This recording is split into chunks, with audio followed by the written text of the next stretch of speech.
enough Barbies. They're not like changing the story of Barbie and Ken. No. Maybe they make it like New Day, like maybe they get divorced or they have a separation. They have to share kids, and it's the awkwardness. They're going to co-parent. It's the awkwardness of that Barbie that 2 divorce court where you drop off kids. We've all seen it where you have a kids exchange in a neutral spot, and it's very awkward. And then one's usually running late, and so it pisses the other one off. Ken and Barbie go to parent-teacher conferences. Who gets custody of the Barbie beetle? That's the question. True. Then they have the holidays. Like, does Barbie get Christmas and Ken gets New Year's? They got to split the holidays. Maybe they just kind of they updated in the 21st century. If that was the storyline, you might have me interested. I might want to see New Day Barbie. Yeah, tackling modern problems. Barbie 2023. Mm-hmm. Tackling the modern problems in society. Now, I think we got enough of the Barbie and Ken story in Toy Story 3. Like that was as much as we needed.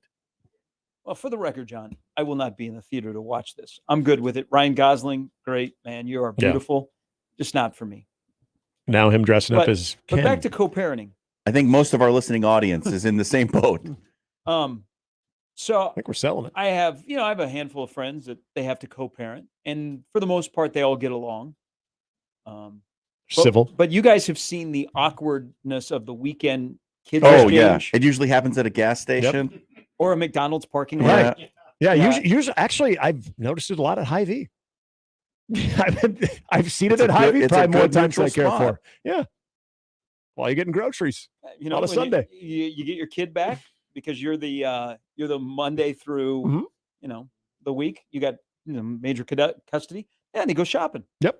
What do you want? What do you want for your menu? What are we doing for school lunches this week? Yeah, is it a Monday through Friday, or is it like maybe you started on Sunday? Does it become a Sunday thing? I hope I never have to find out. Yeah, I do too. But I mean, is it like a Sunday, Thursday? I hope you don't.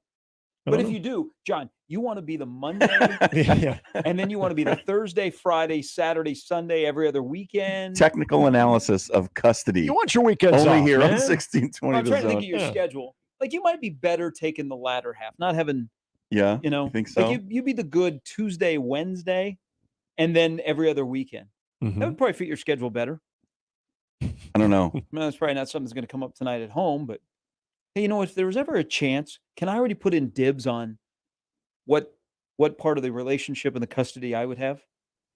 I'd be the every other weekend guy. Would I take the Tuesdays, Wednesdays? I suppose you could write that into a prenup, right? Doesn't it usually seem like one of them's running that would late? Be a bad start. Hey, this is supposed in to the be case that we get day. Divorced and we have a child. But could you look at page 65 and just see? Do you agree with we get to that point? This is the schedule. It's the pre-planned schedule. I mean, when there's a 50% chance that your marriage is going to end in divorce. I mean, prepare for every contingency. You got to right? think ahead. I mean, if you're not a planner, if you're not thinking a step ahead, then what the hell are you even doing? How good of a parent are you going to be? Even though when our child turns 18, we could maybe continue this, giving me a little bit more money for a couple more years. Yeah. I got to tell you. They call that alimony. Living here in Omaha, the property evaluations came out, and then I have to fight again this year because all of a sudden nothing happened on my block, but my house went up $35,000. Yeah. Can you maybe until the kid's 20, can we keep that pipeline of cash coming?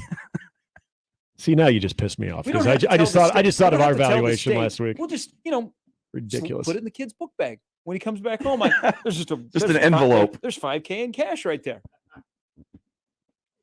Bag man. Why did you got to bring up the property value? God. Well, because all you guys that own homes here in Douglas County get to go to battle. Yeah. Yep, sure do. And it doesn't work. Are you now, Josh? Are you going to fight your property evaluation? Because I think you'd be a good one at City Hall. Who am I going to fight? There's nobody there. They're either in St. Louis or in jail. Thanks for lobbing that up for me, Gary. I think he knew what he was doing there too. No lies detected. Pretty sure Gary knew what was coming there. Don't you have, do you have a scoreboard like, hey, I'm 3-1 against Douglas County? I mean, we all have a little scoreboard in our head, don't we?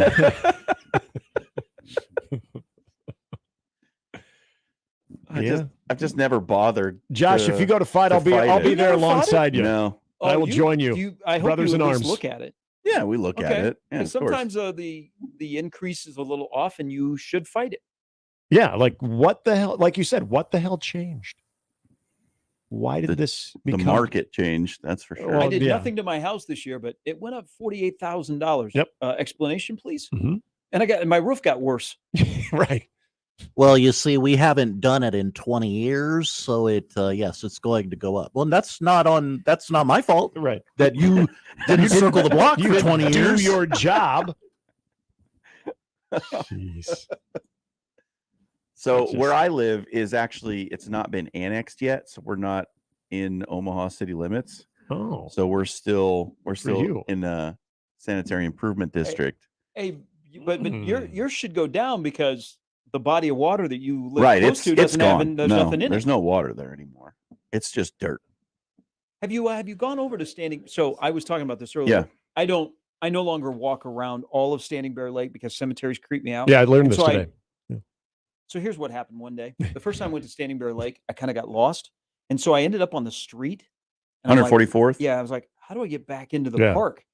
And so the next thing I know, I'm walking around the cemetery. Yeah. And this is before the bridge had opened up on the water. Mm-hmm. And so, we went a weird way to get back into the park. But cemeteries creep me out, so I don't walk around Standing Bear Lake anymore. But I didn't realize until like a month ago that they had drained it. Yes. But did they find anything of interest when they drained it? So, like cars or bodies? When they're digging for the casino over on 60th, they did find cars. They found a car. Mm-hmm. Yes.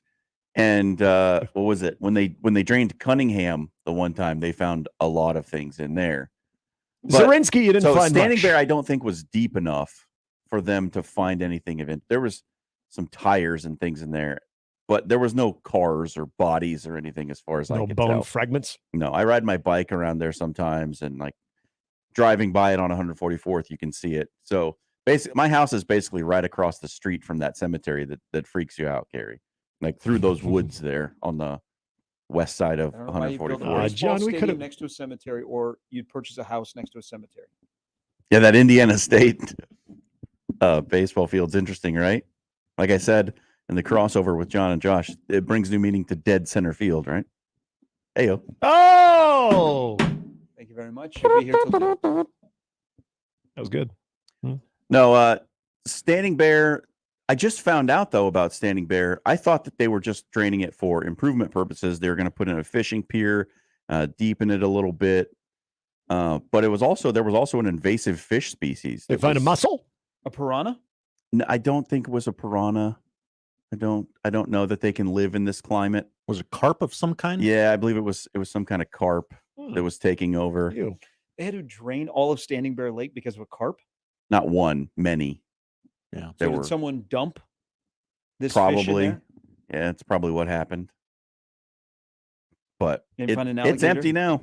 There's I didn't see a gator. And then so I would take my kid fishing at Standing Bear once we moved into this house, and we would never catch anything. Like I caught one trout. We went there so many times and just like nothing. And apparently it's because all the other fish had died because the carp have taken over and they're not biting. Well, there was the elusive zebra mussel in Zarinsky. Yeah, they had to drain that too. Them damn which I thought, oh, cool, a zebra mussel. That sounds fun. You were just fishing to be fishing. You were going to eat anything out of it. No, it's catch and Okay. release. Yeah. Yeah. You're not you're not gutting it and flaying it and firing it up for dinner? I mean, freezing them? I'm not opposed, but no, that's not what we were doing. I mean, seriously, like I'm so naive to what like a zebra mussel would do to the actual species and what would happen with the lake itself. With it, I don't know. I thought it was like, oh, this is like exotic. You catch this thing and hey, fun. Guys, look, I got a zebra mussel. This is neat. So rare. But then I realized, oh, there's actually that's bad. Oh, okay. Did you guys see this cool green bug I found? So I think they call it an emerald ash borer. So I got a question. How do they fill it back up? So there's take the old hose out there. Call the fire department. Just crank the hose up, and it takes a while. I'm not exactly sure on that. I know there is like the neighbors who have pools. Like, can they lend the hose? Yeah, there'll be a group neighborhood effort to refill Standing Bear Lake. Yeah, they got like a spindle of hose, and they just. And like, how did they drain it? Did they like poke a hole?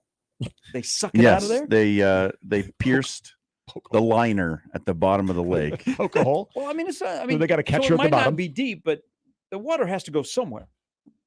Yeah, there's These are actually all good questions that I'm just joking because I don't know the answer to. Yeah. They got a big sponge. there's a couple of creeks that feed into it, and there's a so it's a man-made lake. They put a dam on one side Yes. and just dammed up the creek flow, and that's what it is. No, this So sounds. I think this they actually just sounds like it's probably accurate. and there's another reservoir like on the north side of Ida Street at about 148th, Mm-hmm.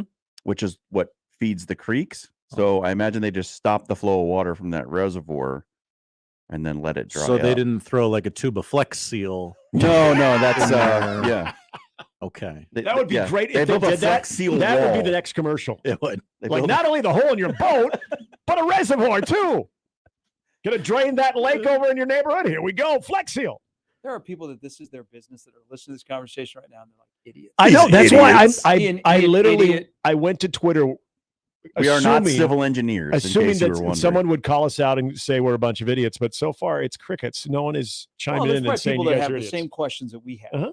because this is not like a usual occurrence. No, I literally was I was having fun with it because I didn't know the answer. And I thought, John, what you did was actually somewhat that sounded intelligent enough that You sold it makes very sense to me. well. You did. Even if you're completely wrong. We're here to entertain I'm and biting. inform. This would be a good. This would be a good bit. BS or no BS?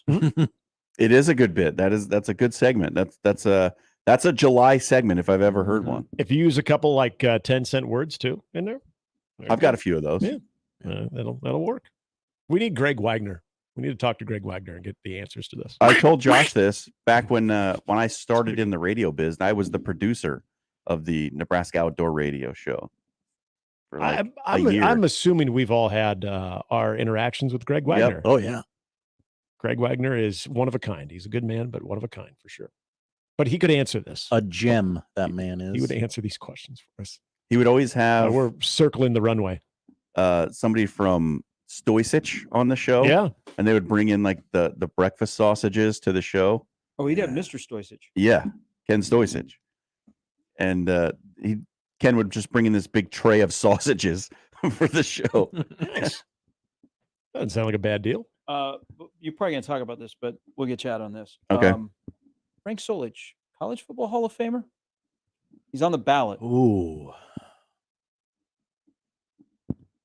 That is Great question. As an assistant coach, possibly. As a head coach, think about I don't think so. but winningest coach in MAC history is It not seems nothing. like it's not the Basketball Hall of Fame, No. but it's not the Baseball Hall of Fame. It's Is you he- can get into the Hall of Fame. They let Yes. people in. the is College he- Football Hall of Fame is full of guys who did. So is he on the ballot because of longevity and his contribution to the game of about 5 decades? Yes. That's exactly why it is. Mm. Yeah, it would seem like a lifetime achievement award. I will vote yes. I think with his success and longevity as a head football coach in the MAC, especially being the winningest coach in MAC history, yeah, I think that stands for something. So yes, I think his association with the greatness of the Nebraska football program during that run, and then going on to be a head coach himself, might be qualification enough. Because look at the rest of those Tom Osborne staff. Like, none of those guys went on to be head coaches for any significant length of time. He's the only one. Mm-hmm. But he is. This could be the year of Frank. There is no Bobcat in the No one College from Football Ohio. Hall of Fame. This could be the year of Frank. He's Yeah. welcome back to Lincoln, and he goes into the College Football Hall of Fame. Now, on the football coaches, of course, you have less competition. I think there are 9 on the ballot for the class of 23. Mhm. That's a good question. I think it's more he has given a lot to the game, Yes. and he's in the Hall of Good, not great, as a college football coach. I I would. mean, what yeah, he did where that's Ohio good. was That's, when he took over to where he left it Yeah. and handed off to Tim. I mean, that's part of his legacy. Agree. And let's be honest, his record in Nebraska was pretty impressive. Oh yeah. Yeah, I mean, and he probably is a slam dunk if the '99 season doesn't have one loss in it. Right. The '99 team wins the national championship. I mean, Frank can be here as long as he wants, regardless of who the athletic director is. But that probably just he's in the College Football Hall of Fame. Now, he wouldn't have gone on probably to Ohio. Yeah. He probably would have coached here for another 10 years or so, maybe even longer.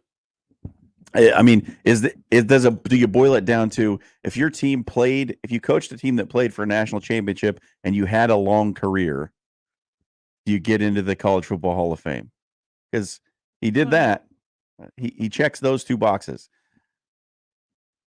What's his contribution? Now, and this isn't let's pick on Frank, but I also look at guys like, what is their contribution? Did they revolutionize the game? Were they first head coach to introduce black players? Like moments where you actually change the physical part of the game of college football. Did you bring spread option to the game? Well, Mike Leach. So Mike Leach, of course, doesn't have, and the record isn't like overwhelming, but Mike Leach changed the game of college football. Tom Osborne changed the game of college football. Barry Switzer changed the game of college football. Urban Meyer did too, love him or hate him. What he was doing at Utah was innovative. Well, and then at Florida, he changed the game where it was okay to have two guys that would eventually be tied to murder could play for you and help you win a national championship. Was it okay? People in Florida will tell you it's okay. Yeah. You got a couple of national championships. Yeah, what did you get out of it? And you haven't been the same since. So, yeah, I don't. He's not. I don't think he falls into that category of like innovating and changing the game. But it's the longevity and the consistent, sustained contribution. Terry Donahue's in the Hall of Fame as a coach. I know. I mean, Larry Coker's on this. Is nominated as well. He coached the greatest team ever. Solich versus Coker. So if Frank gets in, Coker has to be in. Oh yeah. I think Larry Coker's probably a shoe in at this point. Like, okay, I want to read what it says. If this, grabs your attention as yes, for anybody who didn't really know Frank Solich, guided the Huskers to 11-2 record and appearance in the BCS championship game at the Rose Bowl. Two-time Big 12 Coach of the Year, who led Nebraska to 3 North Division titles and the 1999 Big 12 championship. Winningest coach in MAC history with 115 wins, boasting 12 straight non-losing seasons, 11 bowl game appearances, and 4 MAC East crowns. And then his peers would be Tommy Tuberville, Darryl Rogers, Mark D'Antonio, Ralph Friedgen, Larry Coker, Pete Cawthon, Jim Carlin, and Larry Blankety. Jim Carlin. Yeah. So those are the coaching candidates. Well, he's number 2 on the coaches list, right? Like it's Larry Coker, then Frank Solich. Among those in that list. Well, again, though, both had unceremonial departures from the 2 schools that they would go into the Hall of. Well, I'm not gonna say that about Frank because I found out more people like outside of here didn't immediately associate Frank with Nebraska. It was Frank in Ohio.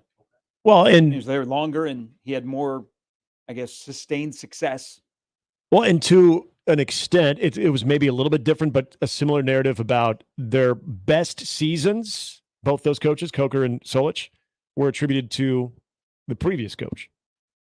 We're like, yeah, you won with so-and-so's guys, especially Larry Coker. I mean, that was a Butch Davis thing. But I still feel like there were people, even when they were in the national championship against that Miami team, that people were like, yeah, he won with T.O.'s guys. Like, yeah, but Frank was also on that staff and recruited those guys. It's the year of Frank. Interesting to see. Lincoln, he goes into the College Football Hall of Fame. All right, we'll leave you as Carmelo Anthony's wife is on TV. Oh, or ex-wife. What's Lala doing? Lala. Hey, Lala. I'm not sure what she's doing. She's talking with Hoda and Jenna, who's had a better getaway from my man life, Larissa Pippen or Lala Anthony? Lala. I think Lala, yeah. I mean, Larissa's I'm going to be honest. I am totally lost on this discussion. So Scottie Pippen's ex. who's now sleeping with Michael Jordan's oldest son. Weird. But if you think about it, but not it really. isn't. But it isn't. It's like Jordan's flex. Yep. You don't like me, Scotty? I've given you so much love over the. I'm going to unleash my. Is this son why on your Scotty's been ex-wife. so salty in the media about Yes. Jordan? It's Yeah, probably well, not helping. It is. A lot of the stuff that Scottie Pippen is salty about Jordan is all off the floor. Yep. The on the floor stuff, there's no way he believes that. But off the floor, I guess they've had drama forever. But Jordan has always been extremely complimentary publicly of Pippen. Like you cannot find cases where like Jordan he went after Scottie. Even after the most recent Mhm. stuff, he has kept it, Which is odd given Michael Jordan's Hall of Fame Well, induction speech. Yeah, I mean, hey. But Notoriously here's petty. the thing. Here in that relationship, there is no way Scottie Pippen can ever win. Whether he's right no. or not, he can never ever win in the pool of public opinion against Michael Jordan. And he knows it. He's always just going to come off sour grapes. And that might be tough. I mean, none of us have ever been in that position where you're one of the best that has played in the NBA, at least one of the top 75, and you feel like you should be getting more love for that run, and you never will. You have your place, but I don't know what Scottie wants. I think people that Does Scotty know what respect the Scotty game. wants? they respect his game. His is off the court drama, Yep. and he's going to go. And he knows that that'll draw attention. Like he went after Jordan when he was out hawking his tequila Mhm. Yeah. because he wanted to get people talking about Scottie Right. Pippen. And now we're relitigating The Last Dance 3 years later, which Anybody gone back and is a watched little bit. that? I Weird. haven't. So when Netflix put it on too, I was tempted to watch it again, and I just haven't. It was a pandemic thing. We did that during the pandemic, Mhm. Gary. We don't go back there. Yeah. Oh, I have no problem. It was so well done that I would go back and watch it again. I don't It's know. like Tiger King. We're not going back and watching Tiger King Mhm. again. I not just doing that. I got so many things backloaded. The right things that now. happened in 2020 are staying in 2020. That's the end of it. You've never revisited Tiger King? You're like, man, I know. I was Nope. I was guilted into watching it, so I did when everybody was at home, and I've gone back 2 years later and watched it, and the people are still crazy. Oh, Matt Blank credit. Guys, I'm ashamed to admit this. I never got into Tiger King. Oh, I- come on. I never did. I don't know that I've I was heard so many into it. I certainly references. watched it. Feel like I saw it because of the amount of references, especially during that time. But You feel like you've seen it? I kind of have, and I feel like you guys saw it, so I don't have to. I mean, is it worth my time? You tell me. At this point, no. No. Okay. Unless you're just totally lost on the F and Carol Baskin references. Yeah, and I heard it so much. I don't really know exactly what it is, but somebody kind of told me the premise of it. And again, I still had a chance to sort of dive in, and I'm like, based on how you described it, It's one of those stories think I'm where missing there out on is anything. truly nobody to root for. Oh, okay. There is no protagonist So it's like in Succession. this story. It is just all bad guys. Hmm. And yes, Yeah, that is I- my problem with I- Succession as well. And see, I like Succession, so that's not going to dissuade me from watching it. It just seems like it's trash. It is. Yes. Oh, it's 100% Okay, trash. But You it's get it. it's what we made do with what we had. you're not. You're getting warm on that one. Okay. Well, I don't know. I always consider it, but I think I'd rather watch The Last Dance again than watch Yeah. Tiger King. That's just Thanks, where I'm boys. at. All right, Thanks, we'll see you John. later. Have a good one. The Papio Flood Committee says thank you. Oh, did we help? Papio Creek Flood Control, the Papio NRD. They said thank you. Yeah, they liked the conversation. Oh, good. They didn't say if we were right. Yeah, I want to know. You're welcome, Papio Flood Control. We're always thinking of everyone. All right. That does it for the crossover. Connor Happer Show starts next.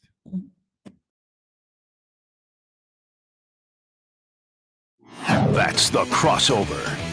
The Connor Happer Show is next on 1620 The Zone. Previously on Unsportsmanlike Conduct. It's starting to shape up as if the only way as sports fans we're going to be able to enjoy sports is to buy every single service individually. It's not even just like sports moving to over the top because they want to. It's them moving to over the top because they have to. because cable and satellite gets to a point where it's just not worth it anymore. Right. Unsportsmanlike Conduct with John Bishop and Josh Peterson. Weekdays 2 to 6 on 1620 The Zone. Your Omaha area forecast presented by Funplex Water Park and Rides from the KETV Newswatch 7 Weather Center on 1620 The Zone. Mostly sunny to partly cloudy skies to start your week. A high Monday in Omaha near 88 degrees this afternoon. Another 20% chance for afternoon stray showers and thunderstorms with widespread severe weather not expected. Clearing things out tonight, staying mostly clear to partly cloudy with a low warm near 64. I'm meteorologist Caitlin Harvey with KETV Newswatch 7. Hey everyone, Josh Peterson here from my friends at Kugler Vision, the only place in Nebraska that specializes in all 7 FDA-approved forms of modern vision correction. Ditch the contacts or glasses for good by visiting KuglerVision.com. As a business owner, you work hard to keep the lights on. At Emprise Bank, we do too. We understand the challenges that growing companies face because Emprise is built for business. Whether you need to borrow capital, finance real estate, or get advice to reach your goals, our commercial bankers are here with flexible financing solutions to make banking easy and to help you switch from your current bank seamlessly. This is the power of possible. Visit emprisebank.com to learn more. Ever walk through a door and see all the trucks? Yeah, it's kind of like that at Gretna Auto Outlet. Half-ton trucks, three-quarter-ton trucks, dualies, gas or diesel. Gretna Auto Outlet will be happy to show it to you. They don't call it truck heaven for nothing, you know. Stop in the climate-controlled comfort of the indoor showroom or online with the virtual showroom at GretnaAuto.com. Gretna Auto Outlet, open Sundays too, just north of Nebraska Crossing on Highway 6 in Gretna. Car repair is car repair. Most places you go can change your oil or fix your brakes. The difference is the experience you'll get at Omaha Car Care. We're part of the community. We were born here, and we believe that our relationship with you should be built to last. We're going to consult you, not sell you. We're going to give you a free loaner car. We're going to treat you like a valued friend that we want to continue to see in the years to come. I'm Rick Betker, owner of Omaha Car Care, and we'll be along for the ride. Get ready to experience the excitement of college baseball's championship series in Omaha with Tickets for Less. Use promo code THEZONE to get exclusive savings on tickets for this year's games at ticketsforless.com. Shop the best selection of tickets with no fees and save at ticketsforless.com. It's time to squeeze the fun out of summer by becoming a member at Croc Center Omaha. We've got a full range of fitness activities to offer, from free weights to Zumba classes to an indoor swimming pool, pickleball, and more. Join now and save. We'll waive the fees on auto-pay memberships. Plus, if you go for a paid-in-full membership, you'll receive a free Stanley tumbler. The Croc Center is just moments away from the Kennedy Freeway and King Street. Go to omahacroc.org for more information. That's omahakroc.org. My friend and I are taking a trip to Mexico this year, but neither of us speak Spanish. So we downloaded Babbel and started learning Spanish fast. Want to start getting conversational in another language in as little as 3 weeks? Babbel's quick 10-minute lessons were designed by language experts to be the most efficient and effective way to learn a new language. ¿Cómo te llamas? ¿Cómo te llamas? ¿De dónde eres? ¿De dónde eres? Babbel's interactive lessons are created by real language teachers and voiced by real native speakers using a modern conversation-based method. So in no time, you can start speaking confidently about real-life topics in another language. Nosotras vamos a México en 2 días y ahora hablamos español. Gracias, Babbel. Sí, muchas gracias. Babbel, language for life. Celebrating 10 million subscriptions sold. Now try Babbel for free at Babbel.com. Just go to Babbel.com and start learning a new language today. That's Babbel.com. Babbel.com. If you're hiring, it can feel like you're trying to find a needle in a haystack. You can hope the right person comes along, or you can just use ZipRecruiter. And now you can try it for free at ZipRecruiter.com/radio. In fact, ZipRecruiter has helped a lot of business owners find their needle in a haystack, like Marco, president of operations at Telly Tires and Auto Centers. Because Telly Tires has grown a lot in the last few years, Marco needed to hire everyone from a receptionist to a store manager to a head mechanic. ZipRecruiter helps me find all the right people, even the most difficult jobs to fill. ZipRecruiter helps me keep my business running. Take it from Marco and millions of other businesses who've used ZipRecruiter. ZipRecruiter can help you find the needle in the haystack. See why 4 out of 5 employers who post a job on ZipRecruiter get a quality candidate within the first day. And right now, you can try ZipRecruiter for free. That's right, free at ZipRecruiter.com/radio. That's ZipRecruiter.com/RADIO. ZipRecruiter.com/radio. ZipRecruiter, the smartest way to hire. It's the Connor Happer Show with Connor Happer and Josh Odson. Let's get ready to rumble. Licensing of the phrase "let's get ready to rumble" just over the last 7+ years internationally is grossed approximately close to $400 million in retail sales. Really? You guys look like, what do they look like, Jimmy? Dorks. They look like a couple of dorks. On 1620, The Zone. Happy Monday to you from us here at the Connor Happer Show. John Schreiner sitting in once again. Connor Happer, he's still on vacation. Josh Odson is also here. Good morning, Josh. Hello, John. Hey, how was your weekend? It was great. It was great. First baseball game with the child. Ooh, that's a big milestone. Big day. Yeah. I had a full one myself. Did some lawn care on Saturday. Yeah. Did you gas mow or no? I have an electric. You got a lib machine? So that's okay. We don't judge. I was very proud of myself. So I have 2 batteries for the mower, right? Mm-hmm. One of them was not charging. Oh. It would not take a charge. Oh, no. So I consulted the YouTube and found out that there's a way to jump a battery that will not charge. It appears that the problem with them is that the voltage gets too low and then the charger won't recognize it, right? Like it's like, this thing's too empty. I don't even know if you stuck something on here or not. Oh, okay. Right? Hmm. So even the guy on the YouTube video that I watched was like, hey, you can do this, but if you get hurt, I'm not responsible. And I was like, this sounds like something I need to try. Let's do it. But apparently you take a battery that's fully charged and connect like one terminal end of the battery to the same terminal end of the dead battery and then the opposite terminal end to the opposite terminal end. Okay. It'll jump that battery back to life. Then you stick it on the charger and it'll start charging. That doesn't, it sounds really hokey, right? Yeah. It sounds extremely dangerous. And you should probably be very careful if you want to employ this tactic. But I did it and it worked. And then I raised my hands and said, I am all that is man. I fixed the dead battery.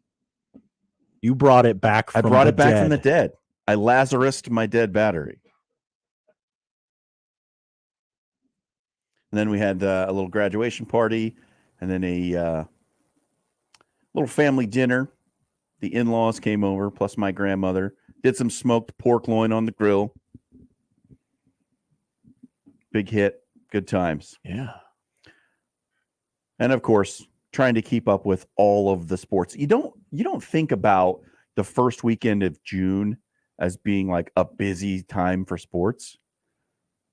But when you've got the Stanley Cup playoffs, the NBA finals, and the NCAA baseball regionals, that's a lot to keep up with. Yeah, here in Omaha, I imagine that was a very specific problem that people in, Detroit don't have to deal with today. Watched the Tigers. That's all I had to do in Detroit this weekend.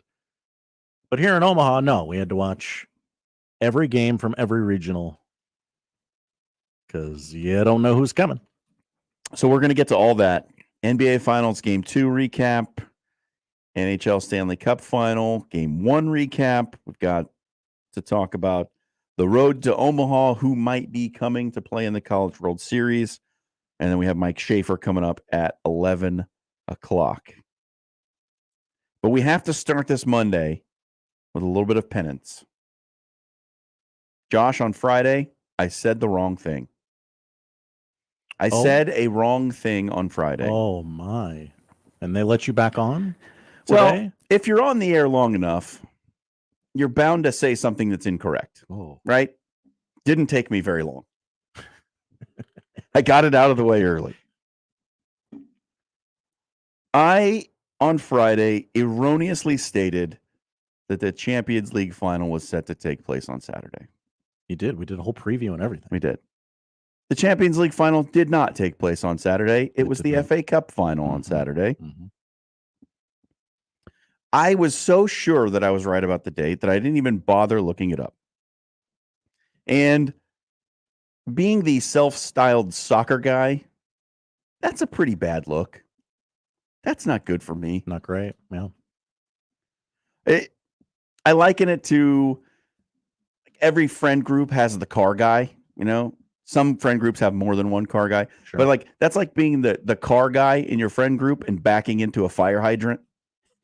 And everyone's just kind of standing around looking at you like, I thought you were the car guy. You backed into a fire hydrant, dude. Well, that's essentially what I did on Friday. And I got called out on Twitter by one of the listeners, Tim Schultz. So, Tim, I'm sorry. I regret the error. I must issue a retraction. If you want a really good breakdown of the Champions League final that didn't happen last weekend, just go download that segment this coming Friday and you'll be all set to go. But over the weekend, it was really driving me nuts. Like, how did I do this? I know when the Champions League final is. It's after the FA Cup final. And so I was the meme with all the mathematical functions whizzing around as I stood there and stared off into space. That was me trying to calculate how this happened. So how did we get here? I don't know. But then it hit me. I know how this happened. It was Bard. The Google's Bard did this to me. So you might remember the first day I filled in on Thursday, we did a whole segment about how wrong Google Bard was when I asked it for the top sports topics. We laughed at how stupid the computer was. No, it couldn't possibly know more than a human being. It doesn't even know sports. How can it take over the world? Right? Bard had its revenge on us cocky humans. So buried at the end of that segment, Bard made a reference to the Champions League final between Liverpool and Madrid, which was a year late. It also said that the final was set to take place on Saturday. Bard implanted that idea into my head, and I just accepted it. That, yeah, of course, this Saturday, Champions League final, that's what's going to happen. So Bard gets the last laugh. So maybe AI is going to take over the world. Blaming a computer. So everyone who was interested in listening to some soccer talk here on 1620 The Zone, I'm sorry, I barded it. Well, now if you missed that preview, you can go back on the radio replay. Still there. It's still there, and it's still relevant to this coming Saturday's actual Champions League final.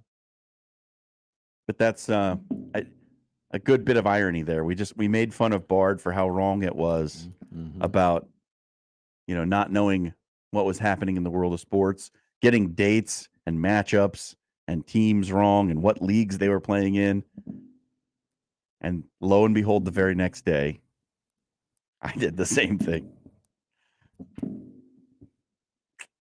It's art imitating life, perhaps. I don't know if that applies here, but I'm going to go with it. Yeah, let's run with that scenario. So there's my segment of penance. Wow. For it takes a big man to admit when he's wrong. Well, I'm very self-aware about these things. I think nobody likes to be wrong, obviously. But in this case, honestly, what else am I going to do? Am I gonna come on here? No, they changed the date, guys. You guys don't know anything about soccer. I know about soccer.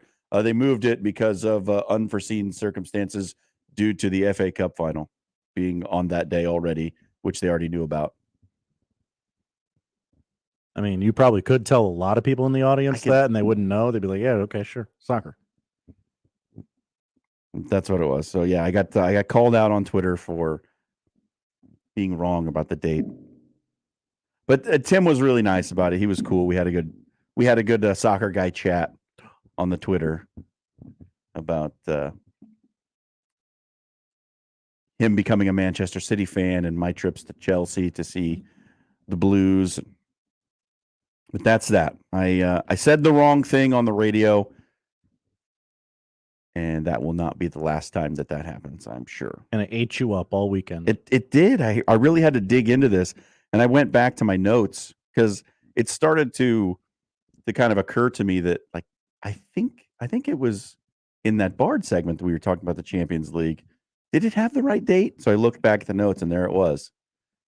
That's where the genesis of the Champions League date mistake came from.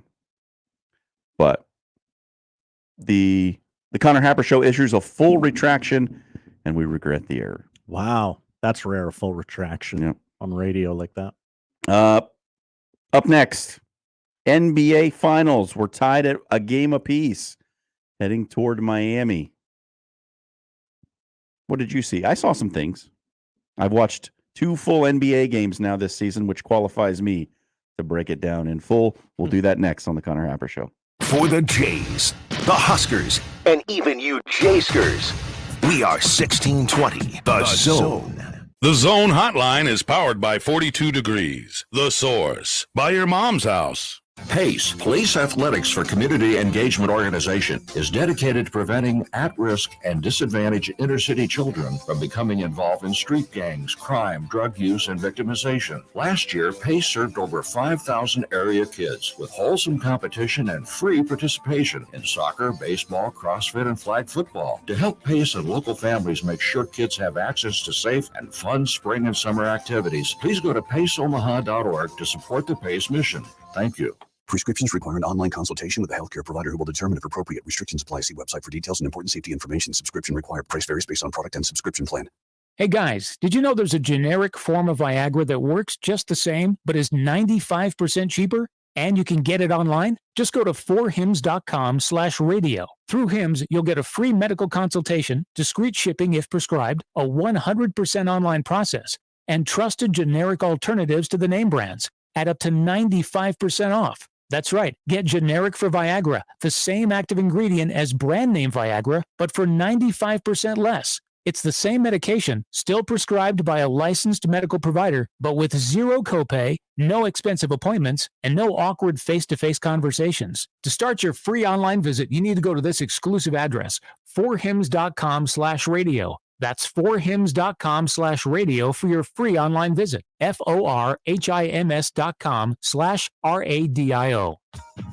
Tired of having a website that doesn't reflect the quality of your brand? At JM Online, we specialize in custom websites for unique business needs.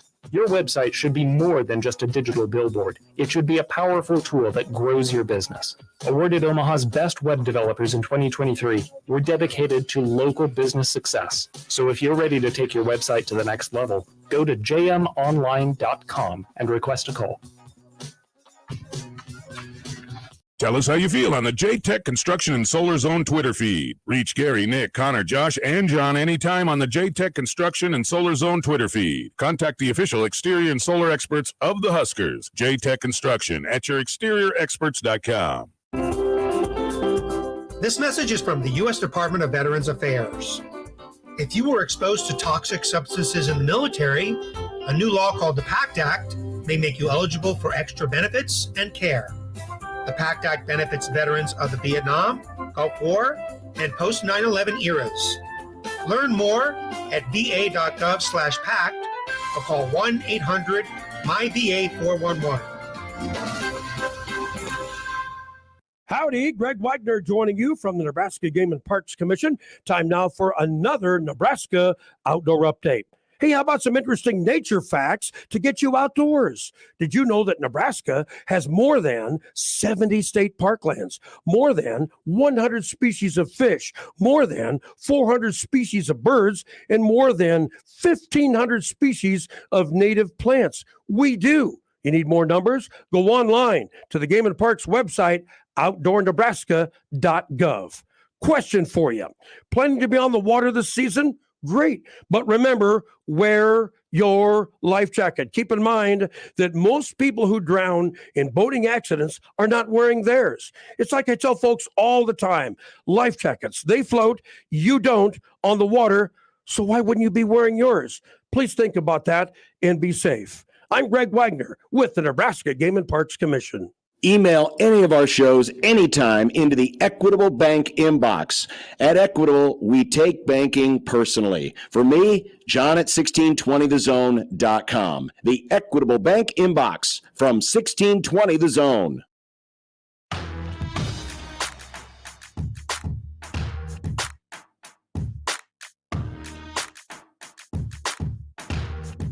Things are happening on the television. Oh, yeah. Hoda and Jenna are playing ring toss with pool floaties. Baseball starts in 7 minutes. Starts in 7 minutes. Mike Schaefer is going to join us at 11:30. But before we get to the top of the hour, Josh, just as we teased our NBA breakdown, we've got breaking NBA news. That's right. We got a Shams bump. I'm going to read it as written, and maybe someone can tell me what the hell it means. Sources. Kyrie Irving has reached out to Lakers star LeBron James in attempts to see if James would come to Dallas. Irving is a free agent this offseason. I got a lot of follow-up questions. Yeah. My first thought when you brought this up during the commercial break was this would be the most Kyrie Irving of Kyrie Irving things to do. Convince LeBron James to come to Dallas and then sign with the Heat or something. Right? Hey, I don't have to work here anymore, but if you want to come on down here, I can't recommend it enough. Luka is a great kid. You're going to love playing with him. I won't be here, but you should definitely come on You're down. going to love Mark Cuban. He's got great ideas. Hey, you're marketing. I know you love marketing, LeBron, but hey, Cuban's going to help you with that. I'm moving to Miami. Maybe you can put your little sports agency on a Shark Tank show. Have you ever had a friend who would convince you to do something and then not show up? I think everybody's had that friend, Oh, yeah. right? We all got a flaky friend. Yeah, it's like, hey, everybody, we're all getting together at the bar Friday night, 8:00. So and then we're gonna bar hop. I'll drive. Don't worry. I'm gonna drive. It's gonna be fine, guys. Hey, where's Steve? Didn't he organize this thing? This would be very, very funny if Kyrie Irving convinces LeBron James to go to Dallas and then doesn't show. Is LeBron James going to Dallas? No, LeBron James is not going to Dallas. No.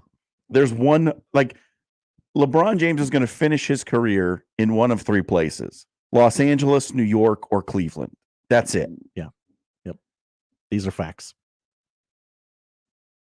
He is not going to Dallas unless Dallas somehow gets the number one pick and drafts Bronny James. Then they might have a shot. Actually, there's four places LeBron will finish his career: Los Angeles, New York, Cleveland, or wherever Bronny James ends up. Because he's stated that he wants to play with his kid. So got to have a wild card fourth option there. Maybe that's Dallas. I don't know. Hey, come on down, LeBron. There's no state income tax. It's going great. Didn't make the playoffs, but we weren't really trying. Come on down. That's the saga of Kyrie Irving just keeps on getting better or worse, depending on your point of view. It's definitely not a global point of view, if you know what I'm doing there. Flat Earth. Nah. Anyway, we'll get to the top of the hour, and then we will give you our thoughts on Game 2 of the NBA Finals. If you would like to join, if you got thoughts on any of the things we talk about today, give us a call, shoot us a text, 951-1620. You can get at me on Twitter at John Schreiner, JONSCHRINER, or you can send an email to Josh Odson, Josh O at 1620 The Zone. John Schreiner sitting in for Connor Happer. One more break, and then it's time to talk NBA Finals. Are the Nuggets in trouble? Asking the real questions. Live from the Host Coffee Studio, this is 1620 The Zone. It's time to wake up your taste buds. Introducing my new Fiesta Line Chicken Pizza. Spicy taco sauce, generous amounts of chicken, green peppers, onions, jalapenos, mounds of cheddar and mozzarella cheese, and finished with a tangy lime sprinkle. Add your favorite one-topping pizza and my sweet cinnamon monkey bread. Fiesta Feast. Now that's a fiesta for your mouth. Godfather's Pizza. Do it. The cigar enthusiasts at Hearth Cigars and Pipes are a pretty diverse bunch of humans. Some enjoy an adult beverage or two, others pass the time with a competitive yet friendly game of dominoes. Still others enjoy shooting some pool downstairs, while more than a few are just satisfied with each other's company. The common thread with all of them is the awesomeness that is their favorite cigar from the humidor. Hearth Cigars and Pipes, just off the 48th Street exit from I-680 at the corner of Mormon Bridge Road and McKinley, and at hearthcigars.com. Anywhere fans go to cheer on their team, there are behind-the-scenes MVPs, ensuring everything is game day ready. We see you, Joe, fixing seats so every fan can enjoy every game. And Allie, who keeps her stadium running smoothly from the moment the first game starts to the last play of the season. At Grainger, you're our MVPs, and we're always here for you, with supplies and solutions for every industry and 24/7 customer support. Call, click Grainger.com, or just stop by. Grainger, for the ones who get it done. This message is from the U.S. Department of Veterans Affairs. If you were exposed to toxic substances in the military, a new law called the PACT Act may make you eligible for extra benefits and care. The PACT Act benefits veterans of the Vietnam, Gulf War, and post 9/11 eras. Learn more at va.gov/PACT or call 1-800-MyVA411. Hey everyone, Josh Peterson here for my friends at Kugler Vision. Let us talk about the three most surprising things about modern LASIK at Kugler Vision. The first, how fast that LASIK procedure is. With Kugler Vision's leading edge technology, we're talking just a few minutes per eye. Incredibly speedy. And how about this for number two? How comfortable the procedure is. So often from their patients, they hear, wait, that's it? It's over? They make sure that you're relaxed and comfortable, as well as knowing exactly what is happening. And this for number three, how quickly you can get back to normal life. Patients typically drive themselves to Kugler Vision the very next day for their follow-up visit. So you're back in action less than 24 hours later. Kugler Vision right now, they have special pre-summer savings on modern LASIK or any of their other advanced vision correction procedures. If you've ever thought about fixing your bad vision, the Kugler Vision Eye Analysis is your first step. Do so today. Schedule one online at KuglerVision.com. Many people go back to the dealership out of habit, or because they think the dealer is the only one who knows how to fix their car. At Omaha Car Care, we offer a better option. We have ASE certified technicians, the technology to service any vehicle, and free loaner cars. The dealer will sell you a package of services. We'll provide the service you want for your car as your trusted partner. I'm Rick Betker, owner of Omaha Car Care, and we'll be along for the ride. Businesses of Omaha, settling for a website that looks like it's stuck in the early 2000s? Then it's time to level up with JM Online. Our local team builds custom websites that solve unique business needs. We're not your typical web design company. We're your partners in online success. Ready to take your website to the next level? Go to jmonline.com and request an initial call.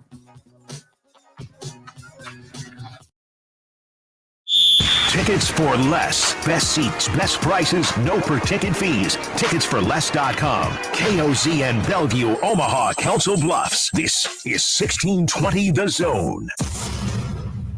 Let's get back to the Connor Happer Show on 1620 The Zone.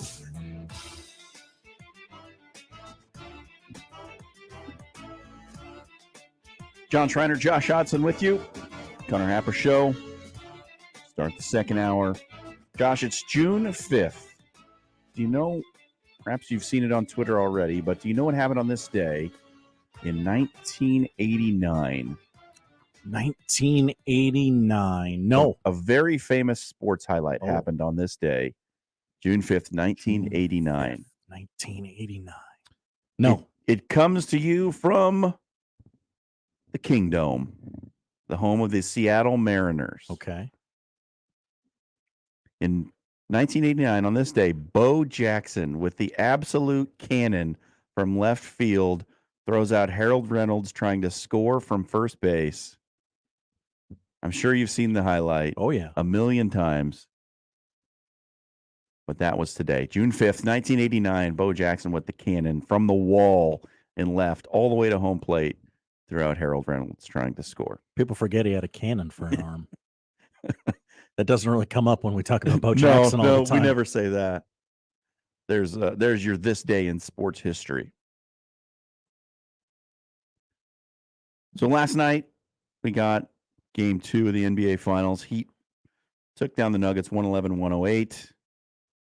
Series is now tied at 1-1, and we got a series, folks. Heading back to Miami level. Nuggets had a chance to tie the game. Jamal Murray's three came up short. The Heat get the win. And early on, when the Heat went up 11, kind of looked like this was just going to be their night. This is the game they needed to have. Like, they were just going to have to shoot the lights out. Denver couldn't have purchased a bucket at a dispensary of buckets. And then the second quarter happened. And this game started to look exactly like the way I thought it was going to play out after watching game one. It just sort of looked like even if Miami shoots the lights out, they can't defend Denver. And I said that on Friday, right? Like, even if they played to the best of their possible ability, Denver was just going to be that much better. And it looked like that was the script for this game. Like, Miami was going to shoot the ball really well, and they were still going to lose. And then you were going to go, well, how in the world can Miami win this series? Because, like, Denver got hot and turned that 11-point deficit into an 11-point lead. And during that stretch is when, like, Nikola Jokic just continues to do things that my eyes and brain can't fully make the connection to how it all works. Because every time he squares up for a jumper, it's like, no way, that's going in. And then it does. So that's it's in. He got another one. He makes really good, like, elite level basketball look bad somehow. Like, you watch it and you're like, that's not good. He's got 41 points though. You know, it's hard to process that from eyes to brain. I don't know any other way to describe it. It's just like, it doesn't look like it should work as well as it does. He's a unicorn. That's for sure. And then I saw the Skip Bayless tweet. Did you see the Skip Bayless tweet? Yeah, that he's Crisco. Yeah. Just greasing in these lucky shots. Yeah. So Skip Bayless tweeted, I have never seen a man luck in as many shots as Joker did tonight. We used to call them greasing in shots. Tonight, Joker was one big tub of Crisco. He got called out for that. Pretty badly. We all disagree with pretty much everything Skip Bayless says, but, like, at least I could go, well, he watches the games. He's just wrong in his analysis. Coach George Karl quote tweeted it and said, "This man is an embarrassment to sports media." I mean, People who cover sports, do what John Schreiner has done. It is okay to say, you know what? I have never watched Nikola Jokic play a game of basketball before. It's okay to say that. You don't have to pretend. And then Jay Williams did the same thing. He said, greasing. I have never heard this in my 41 years of basketball. Wrong. You don't luck into 41 points in the NBA final. Yeah, that seems hard. And so I think I have a similar opinion to Skip Bayless. Like, you watch Nikola Jokic and it doesn't look like it should work, but it does. He has built a skill set that works for him and works for his game. That's not luck. The part where Skip gets off the rails is when he says, oh, this is just luck. He's just lucky. He's just firing the ball up there and it's somehow going in. No, I'm pretty sure he's practiced all this a lot. And he's able to make it work. He's not just stepping on the court for the first time. This is beginner's luck. He doesn't even know how to play basketball. He's just firing the ball around and it ends up in the bottom of the net. So that was a funny moment. I was laughing about that last night while watching the game.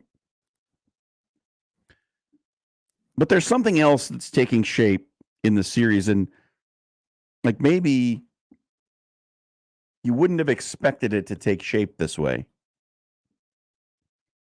And that's Miami in the fourth quarter. In the altitude, it should be the visiting team that withers, right? That's what intuitively, that's what you would think that should be the script for the game. Like, the Heat might come out and play well early, but in the end, the climate and the altitude, Denver would be most accustomed to it, and they would have the better fourth quarter. The altitude should be Denver's sixth man. I mean, they printed on the floor right at the free throw line, 5,280. Yeah. Which we usually look at it upside down when we're getting the free throw view from the top of the basket, so it looks a little strange. But so far, it's Miami that's owned the fourth quarter in both games.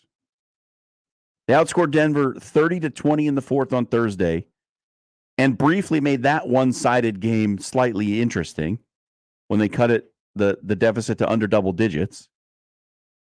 And then last night, they trailed by 8 going into the fourth and outscored Denver 36-25. So Miami's got something going with this fourth quarter, turn the game on its ear. Doesn't matter how much we're down by, we're gonna make it interesting. And so that's been a little bit unexpected, I would say. But this has been the character of this Miami team throughout the playoffs, right? Like, though I haven't watched the games, I have been like reading the synopsis and at least following up with some of the post-game recaps and things like that. And what everyone says is that this Miami team's got grit. They might not have the skill or the size of everybody else they're playing, but they sort of will themselves to victory in a lot of these games. Seems to be what they're doing in this series with Denver as well. Now, I somewhat facetiously asked the question if Denver was in trouble. I don't think Denver's in trouble at all. I still think Denver's going to win this series in 6. Not scared. No, I'm not. I'm not scared. You got this. Because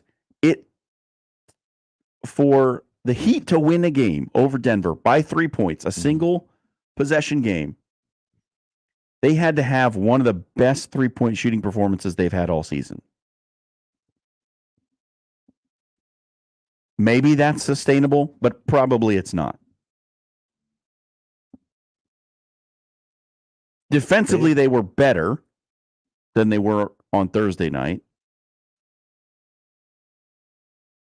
And the strategy was, at least to my eyes, we're just going to let Nikola Jokic score all the points he wants. Because they put Cody Zeller on him, and it was like they might as well have just left him alone when Zeller was guarding Jokic. He got whatever he wanted. And that seems to be the recipe for beating Denver. I saw the stat last night that it was the third time in the playoffs that Jokic has had 40 or more points. And Denver's 0-3 in those games. It was a great adjustment by Spoelstra. Let's just let him score. Just give him all the points he wants. Don't double him. Make someone else beat you, and odds are they don't have that guy. Because now that I've watched 2 games of the NBA season, I think I have it dialed down now. You got it. I understand. But to me, it looks like, and maybe other people have said this, I'm sure they have, for a lot of people that talk about the NBA. Skip Bayless is one of them. Skip's one of them. It looks like to me Denver's better when he's got passing lanes. Yeah. When he is able to use his best skill, which is distributing the ball, getting other people open looks by drawing attention to himself. That's when Denver is like basically unbeatable. When he's charging you and coming right at you, and you don't know if he's going to drive or kick the ball out for a 3 to someone else, they're dangerous. And in game 1, all those other shooters were on for Denver. And they were not terrible last night, but certainly not at the same clip. Right. I don't think Denver's in trouble, though, still, because they might try to do this again and just let Jokic go for 40 points, and we're going to limit everybody else to a combined 60. But I don't think Miami can shoot the ball like that every night. The averages, they were like 16 of 28 from 3 at one point. I don't know what the final number was. They ended up being 17 of 35. I believe I heard this right. They were at 50%, and then Jimmy Butler took a late 3 and brought them under 50. Yeah, so they went a little cold from downtown towards the end of the game. But I know they were 16 of 28 at one point in the game. That would be very cold down the stretch, yeah. Yeah. I know they've hit 45% of their threes in I want to say it's 4 or 5 games this postseason, which is just kind of an astronomical rate. Like the Warriors didn't shoot that great during their 4-year run. So, I mean, they take care of the basketball and shoot it very well. And that's what they need. They need three guys to score 20, especially when Jimmy Butler doesn't have his best night. He did okay, but it wasn't. He didn't go Himmy Butler last night. Oh, Himmy Butler. Himmy Butler. But the point's well taken there. You said they've shot the ball from outside at 45% or better 4 times this postseason. They're probably going to have to do it 4 times in this series to win the series. This doesn't sound sustainable to me. And that's their first win in Denver in 7 years. It's Denver's first loss at home this postseason. I can paint the narrative that Miami is going to extend this series, or I can paint the narrative that Denver's going to be fine. It's just what do you want to believe? I believe that Denver's going to be fine, and it seems to me like going it now to Miami so Miami made the first adjustment, right? They had to move first. They had to take the first step. The counter adjustment, what will that be from Denver? Are they just going to go all in and try to let Jokic score 50 instead of 40? Is that what we do now? We just feed him until they have to double him, and then he can go back to being the point center? I don't know. I don't know what it's going to be from Denver, but I would imagine they're going to have a counterpunch to this, and the 2 games in Miami are going to be critical. I feel like Miami's got to win both at home. They've got to go up 3-1 to have any sort of shot. Which just that sentence Miami has to go up 3-1 is wild to think about. Well, just the idea of Miami being up 3-1 is. Well, it was wild to sounds think impossible. about them being 3-0 up on Boston. It's true. But It's happened. wild to think of them tied at 1 right now, quite frankly. Right. So it'll be interesting to see what happens. As I said, I'm invested now. I'm enjoying it. I'm actually enjoying watching this NBA Finals. We said going in that, the ratings might be a little low, but I think we're going to get a good basketball series, for real diehard basketball fans are going to enjoy this. But even the TV ratings they're fine. They're a little lower than last year, but last year was Celtics Warriors. Yeah, compete with that. Steph Curry and Boston. And now that it's 1-1, I'm a lot more invested in this than I would have been if Denver was up 2-0, just like they should be. So we don't get another game until Wednesday. So this is the last time you'll get to have me as a basketball outsider breaking down the NBA. Too bad for you. But it's been fun. I've enjoyed it. I've gotten interested in it.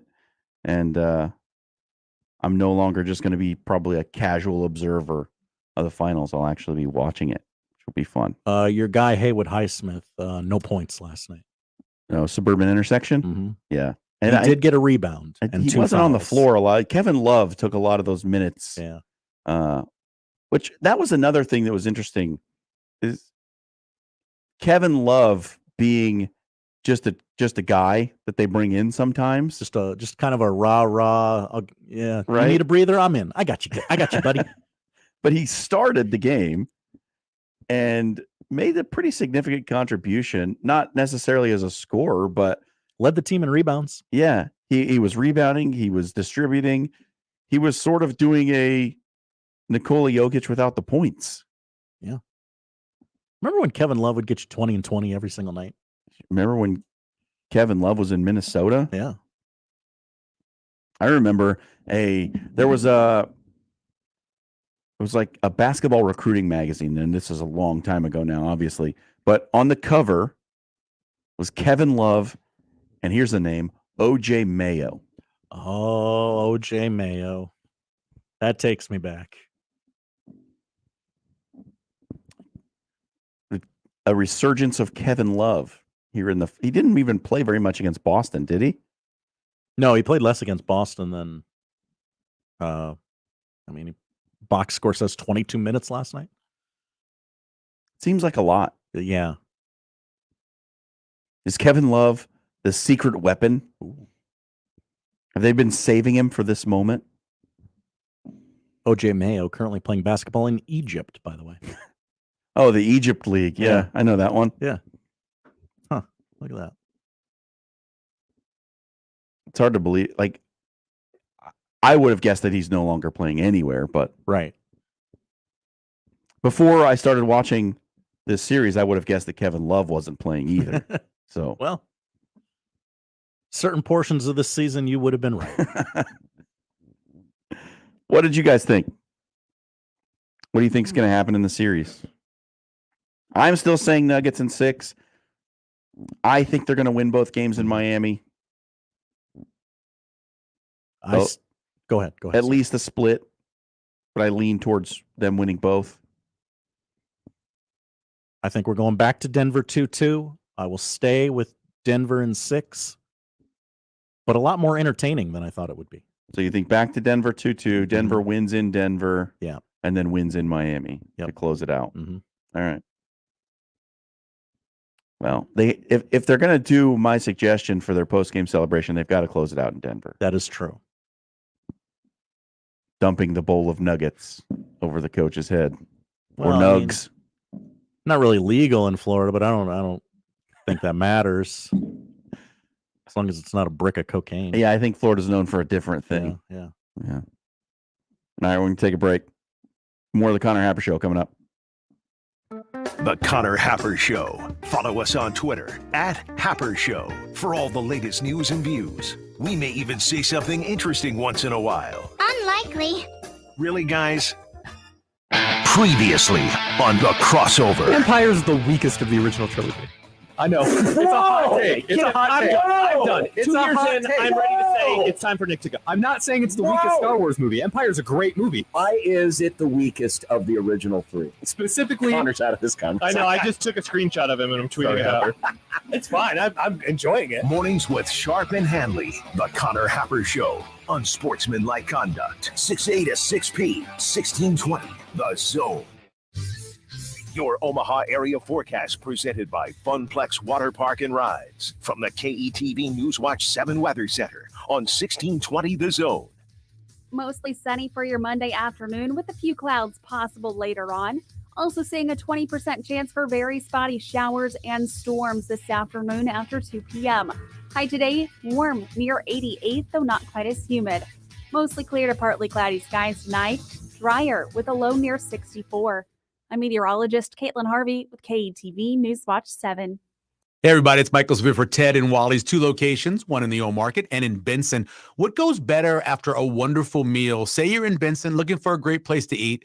You roll into Taste of New Orleans, you get your po' boy, maybe have a little bit of gumbo, and what goes with that? Ice cream, ultra premium ice cream from Ted and Wally's. You swing into Ted and Wally's, whether it's a quart or a half a gallon or just a couple of scoops, you're going to love the ice cream at Ted and Wally's. So many different flavors and so many locations. 2 of them, in fact, Old Market and Benson. And when you go there, tell them Severe sent you. Attention homeowners. Are you ready to unleash the power of savings? J-Tech Construction and Solar, the official exterior experts of the Huskers, has an exclusive offer. Purchase any 2 trades from our winning lineup of services. Windows, doors, siding, roofs, gutters, and solar, and receive a 10% discount on your entire purchase. Click yourexteriorexperts.com to schedule your free consultation today. Double up on savings and save with J-Tech Construction and Solar, the official exterior experts of the Huskers. Click yourexteriorexperts.com.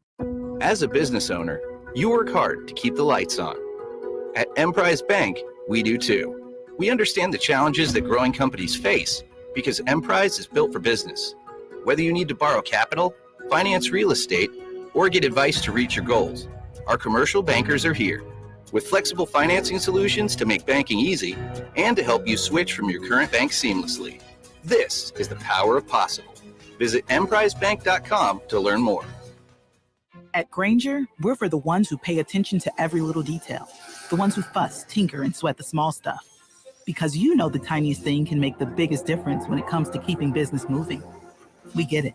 We're the same way, offering access to product experts to help you quickly and easily find what you need. So whatever your industry, you know you're always getting professional grade products. Call, click Grainger.com, or just stop by. Grainger, for the ones who get it done. Prescriptions require an online consultation with a healthcare provider who will determine if appropriate. Restrictions apply. See website for details and important safety information. Subscription required. Price varies based on product and subscription plan. Hey guys, did you know there's a generic form of Viagra that works just the same, but is 95% cheaper?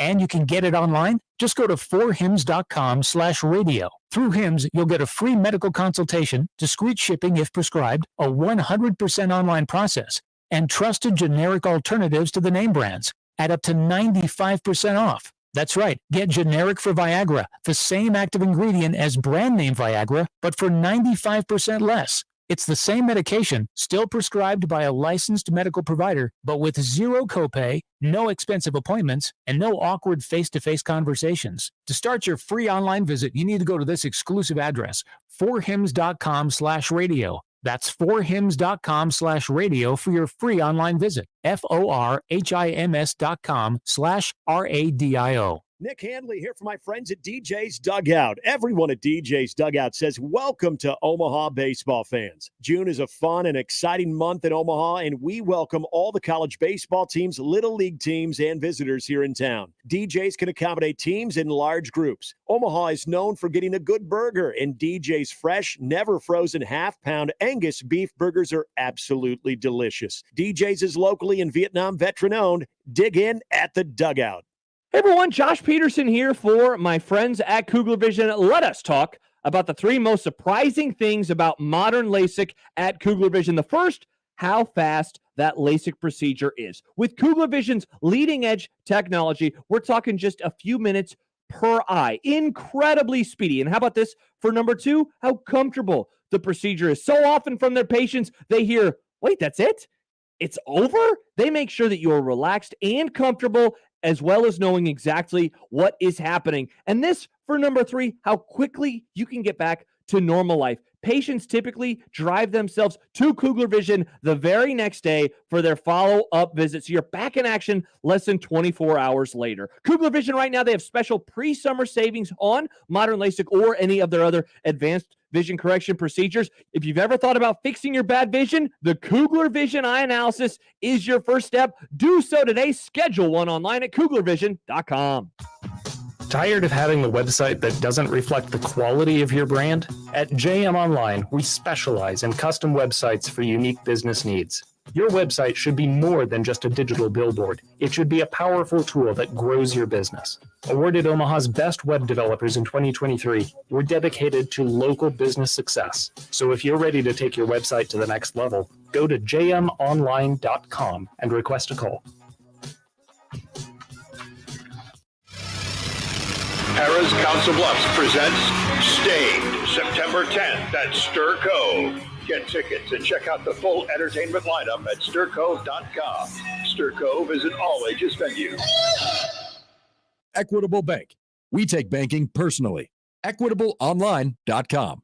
You can buy farm fresh food from more than 70 local farmers under one roof at Ellsworth Crossing in Waterloo. All Ellsworth Crossing products are ethically raised, clean, and keto-friendly. Free-range chickens and eggs, pork, beef, bison, fresh produce, milk and dairy, including ice cream and cheese. On Saturday at Ellsworth Crossing, there's a Meet Your Farmer event with our Guernsey farmer that produces fresh ice cream from Waterloo. Visit them at Ellsworth Crossing, 26902 West Center Road in Waterloo, and ellsworthcrossing.com.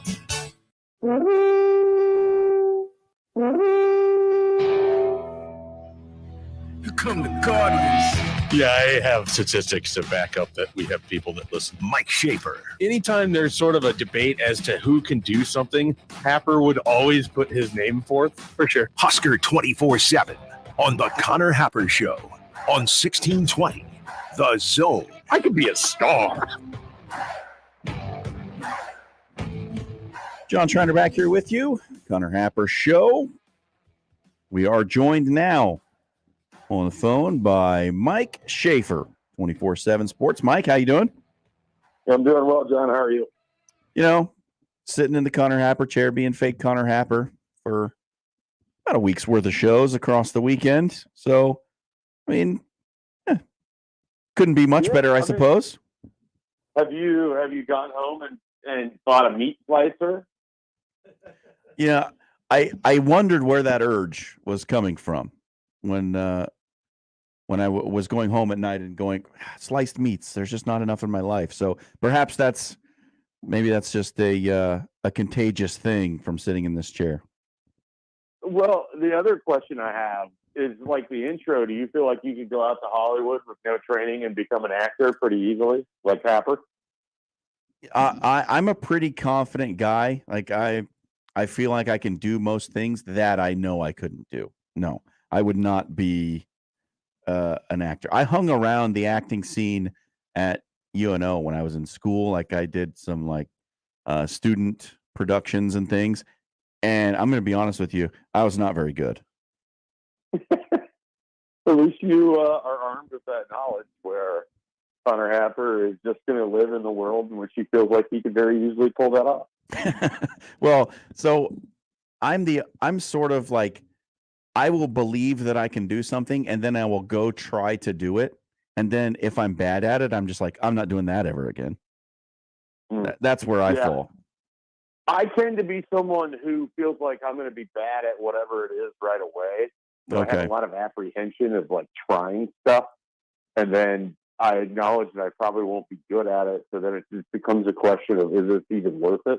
I think I took the Simpsons, the Homer Simpson, to Bart Simpson, the lesson son is to never try. Yes. And I might have taken that too much to heart when I was a young middle schooler watching The Simpsons every day after school. No, I do have a ridiculous level of self-belief, but then like once I find out that it's misplaced, then I just don't do it anymore. Yeah. See, my problem is the things that I'm very average at, that I think that I'm good at, I have a ridiculous level of confidence that I'm better at something than I actually am. So, like, if there's something that I can just sort of do, then I feel like I'm actually pretty good at it, even though the relative skill is probably just still average. You always have to couch it in like it's me with golf. Like, I'm not good at golf, but I tell myself that I can still play golf because I haven't been actually playing for that long. It's only been 5 years, and that's why I still have a bad slice. Yeah, golf's a tough one. But been playing since I was a child. Took some time off because I got the baseball swing, golf swing thing going on. Got back to it after, and still terrible. Taking lessons, still terrible. Have those brief fleeting moments where you're like, oh, it's all going to come together. Nope. And then you just have the next round where you shoot 101. You're like, okay, it's never actually coming together. Yeah.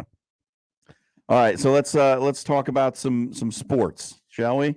You tweeted something that really caught my attention about a lot of people's apparently about the talk around Matt Rule, just from the recruits that you speak to, and just how generally positive all of the responses are to him. And then not only that, but as if in a huge vote of self-validation, retweeted all of the recruits who agreed with you and retweeted your original tweet. So what is this talk around Matt Rule that you're hearing? Yeah, I mean, it's gonna, people are gonna have to bear with this because it's not like I have a great organized speech that's coming here. If I was Matt Rule, I would, but I'm not, so I don't. But it's probably going to be easier if I can actually show it in writing. But it's basically like this, and all of the commentary around the previous head coaches from recruits, by and large, is usually pretty good. But it's usually kind of standard, like, oh yeah, he's a nice guy. It was nice to meet him. He seems down to earth. He seems genuine. But they're just kind of clipped responses, and they're pretty canned responses. And I feel with Matt Rule, because he is emotionally different, then I think his emotional intelligence and his ability to connect with people is significantly higher than that of Scott Frost and Bo Pelini, who are a little bit more introverted.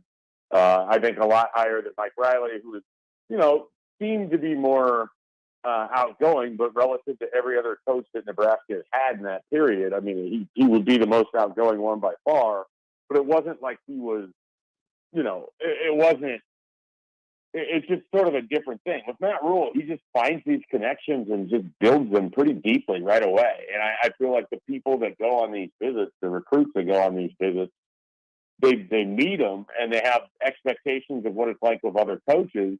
And maybe it's a little more, it's a little shorter, a little more business oriented. And with Matt Rule, it's just immediately into like meeting an uncle from the side of the family that you never visit with. And then you find out that you like him. And then you find out that, he can connect with you on a level. And so I think his ability to talk to young people far exceeds what the previous coaches, I feel like, lined up in that realm. But I just think that the quotes I'm hearing back from people about just like how personable he is and how easy it is to relate to him and how he can have conversations with you that have nothing to do with football but make it seem like he's genuine and that he's involved in your life and those sorts of things. And it's, for some guys, it's built up over a period of multiple visits. For others, it's just their first opportunity. And so they might get it, in different waves. But by and large, the response from the 2024s that were there this past weekend to Matt Rule that either had never met him before or had only briefly met him was, not just positive, but again, gushing. You have guys like, I had a recruit, basically, I loved him. Like, I feel blessed that I got to take this visit to meet him. I'm better knowing.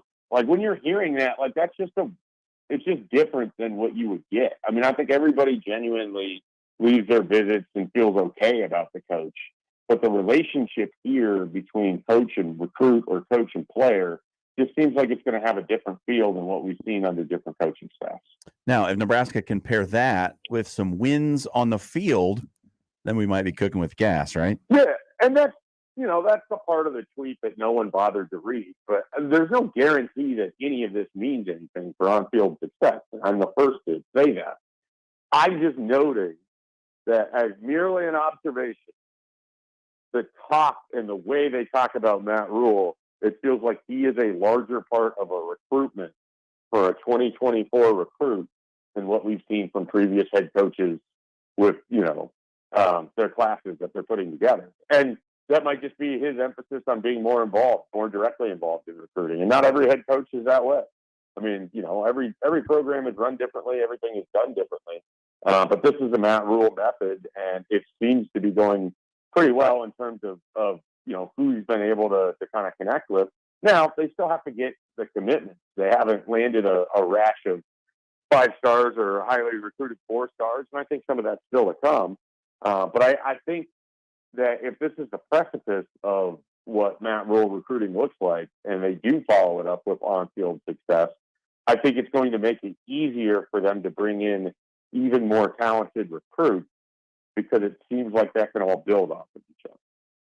All right, so we had the big visit weekend, this past weekend. One of the guys that people around here are paying a lot of attention to, at least I am anyway, with my involvement in the high school football scene here in Omaha, Caleb Pyfrom. And you can correct me if I'm wrong, but from the outside looking in, it's always kind of seemed like Nebraska wasn't really near the top of his list. That's just how it seemed to me. Maybe I'm wrong about that, but just reading the things I've read about his recruitment, it just kind of felt like he was always looking elsewhere for attention outside the state. What are you hearing about Caleb Pyfrom? Yeah, I mean, I don't know that his relationship with the previous staff was super strong.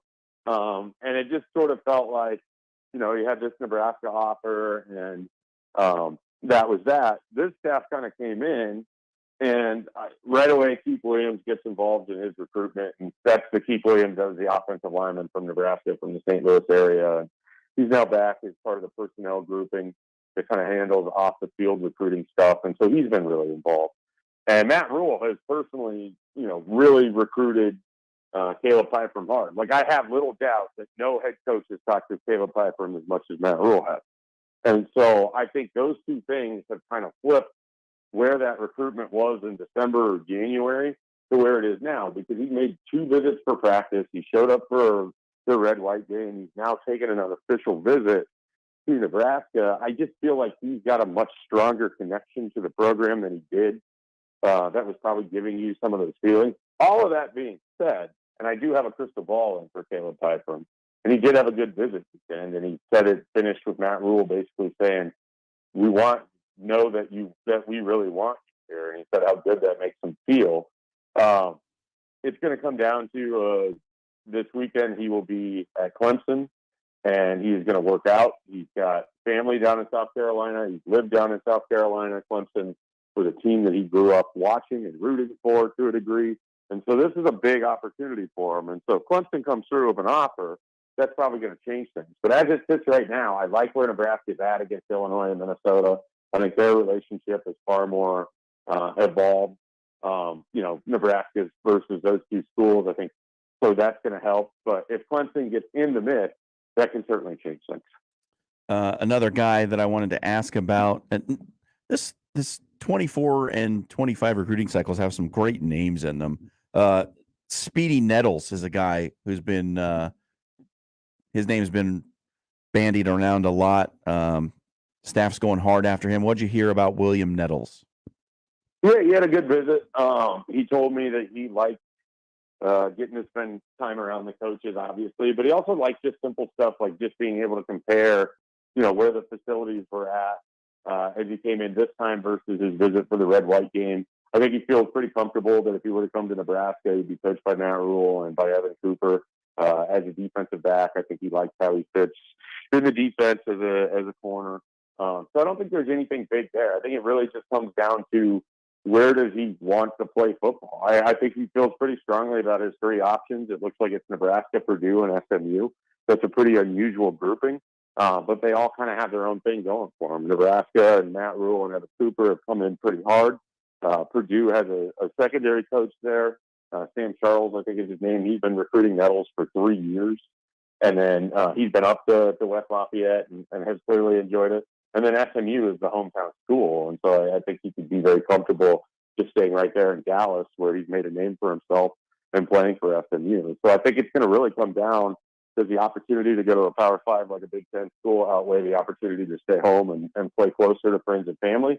And can Nebraska unlock the right combination to win this one out? But I think they've done everything that they can at this point. It's ultimately just going to come down to what his preference is and how he lines things up. So with this big visit weekend in the rear view, what are some of the early returns on it that you're hearing, just as an overall recruiting weekend? Well, they're definitely going to end up with some commitments out of this weekend, and they could be guys that I think they're going to end up with Caleb Piper, but that may not happen for a while. I look at somebody, and I didn't talk to him, but one of my colleagues did. Peyton Morgan, that looks like that's Nebraska, Texas Tech, and I think Nebraska's kind of flipped it and could be right there. I don't know that I'm ready to crystal ball it, but that's someone that they could end up with. And then there's a guy like Mario Buford who has set a announcement. And he released his top 7, and he just took an official visit to Nebraska where his brother plays.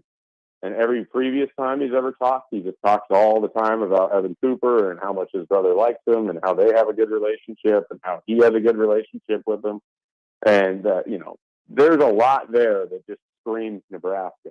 And so that's, Mario Buford hasn't done a full visit recap, but I suspect that, we're going to know more about him by the end of the week, and that's set for June. A guy like Ja'Cory Barney out of Florida, he's hearing from Willis McGahee and Corey Collier and Dwight Boodle, and he had a great visit weekend. Daniel Kalin came over and talked to him.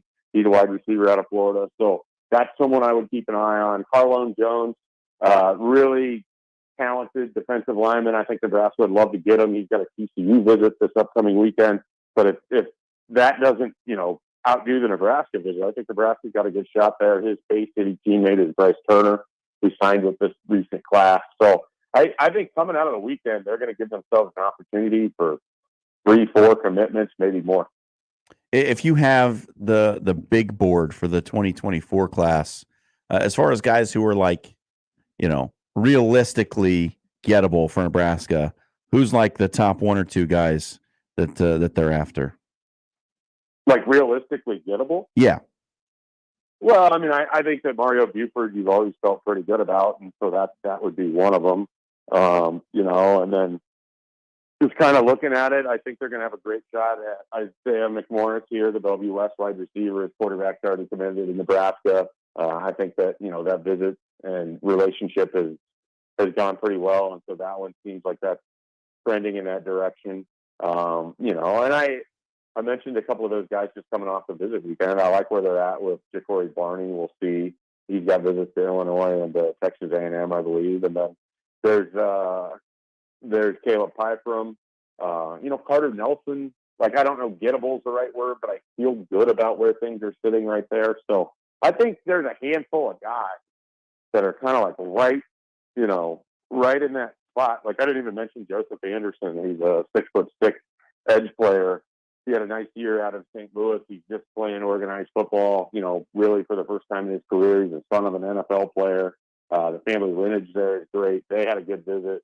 That's something to keep an eye on because, 1, getting into St. Louis would be huge. And 2, he's kind of that quick twitch, explosive edge that Nebraska's lacked. So I think they've got a lot of people that are interested up towards the top. The question I always have is, okay, when those spots start to get limited, when are we going to see kind of like that avalanche of commitments because people start grabbing, the precious commodity of having your spot locked in at the school you want to go to? And I think that could be coming, at the beginning of July. I think we could see a lot of action after this month of people who just want to get in before a spot's gone. One of the other things that came out of the weekend was all of the EA Sports college football graphics that Nebraska was doing for all the visitors, which was a really cool thing and pretty innovative. And I know you liked it too.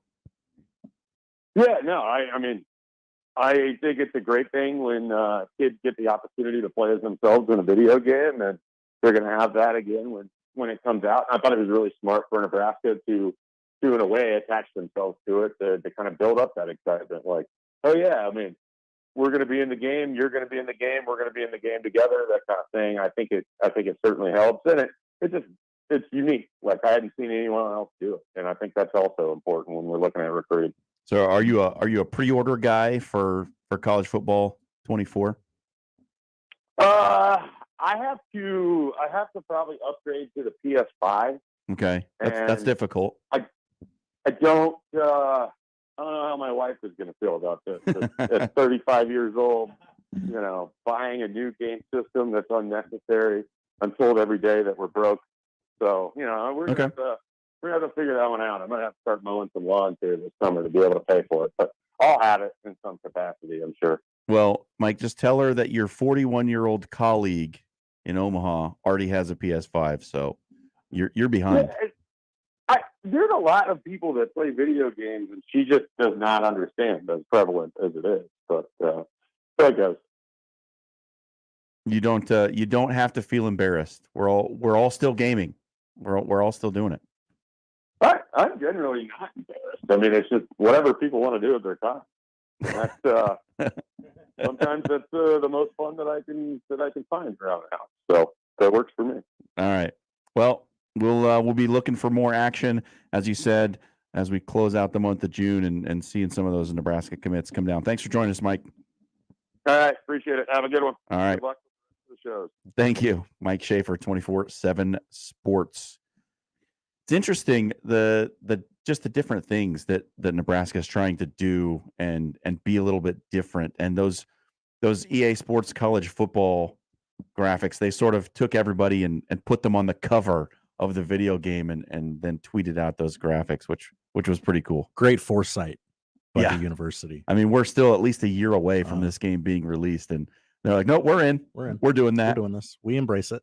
All right. And very quickly, let me just remind you that Schaefer appeared on the Zone Hotline, powered by 42 Degrees, the source, by your mom's house. Okay, there we go. I didn't know the hotline sponsor. You didn't relay this information. It's brand new today. It's brand new today. Today. We have a new hotline sponsor today, 42 Degrees by your mom's house. There you go. All right, we got the odd news coming up. It's Connor Happer Show, 1620 The Zone. Now live on Twitch, YouTube, and 1620thezone.com. Hey, everybody, it's Michael Severe for Rotella's Italian Bakery. What a great way to start the day. Whether it's French toast in the morning or you're going to be out there grilling all summer long, and so you're making hamburgers, making bratwurst, making hot dogs, whatever you're making, there's a bread for you from Rotella's Italian Bakery. 5 generations of doing it the old-fashioned way, the old-fashioned Italian way for Rotella's Italian Bakery. Check out the main location, 108th and Harrison, and get some free smells. 100 years of tradition from Rotella's Italian Bakery.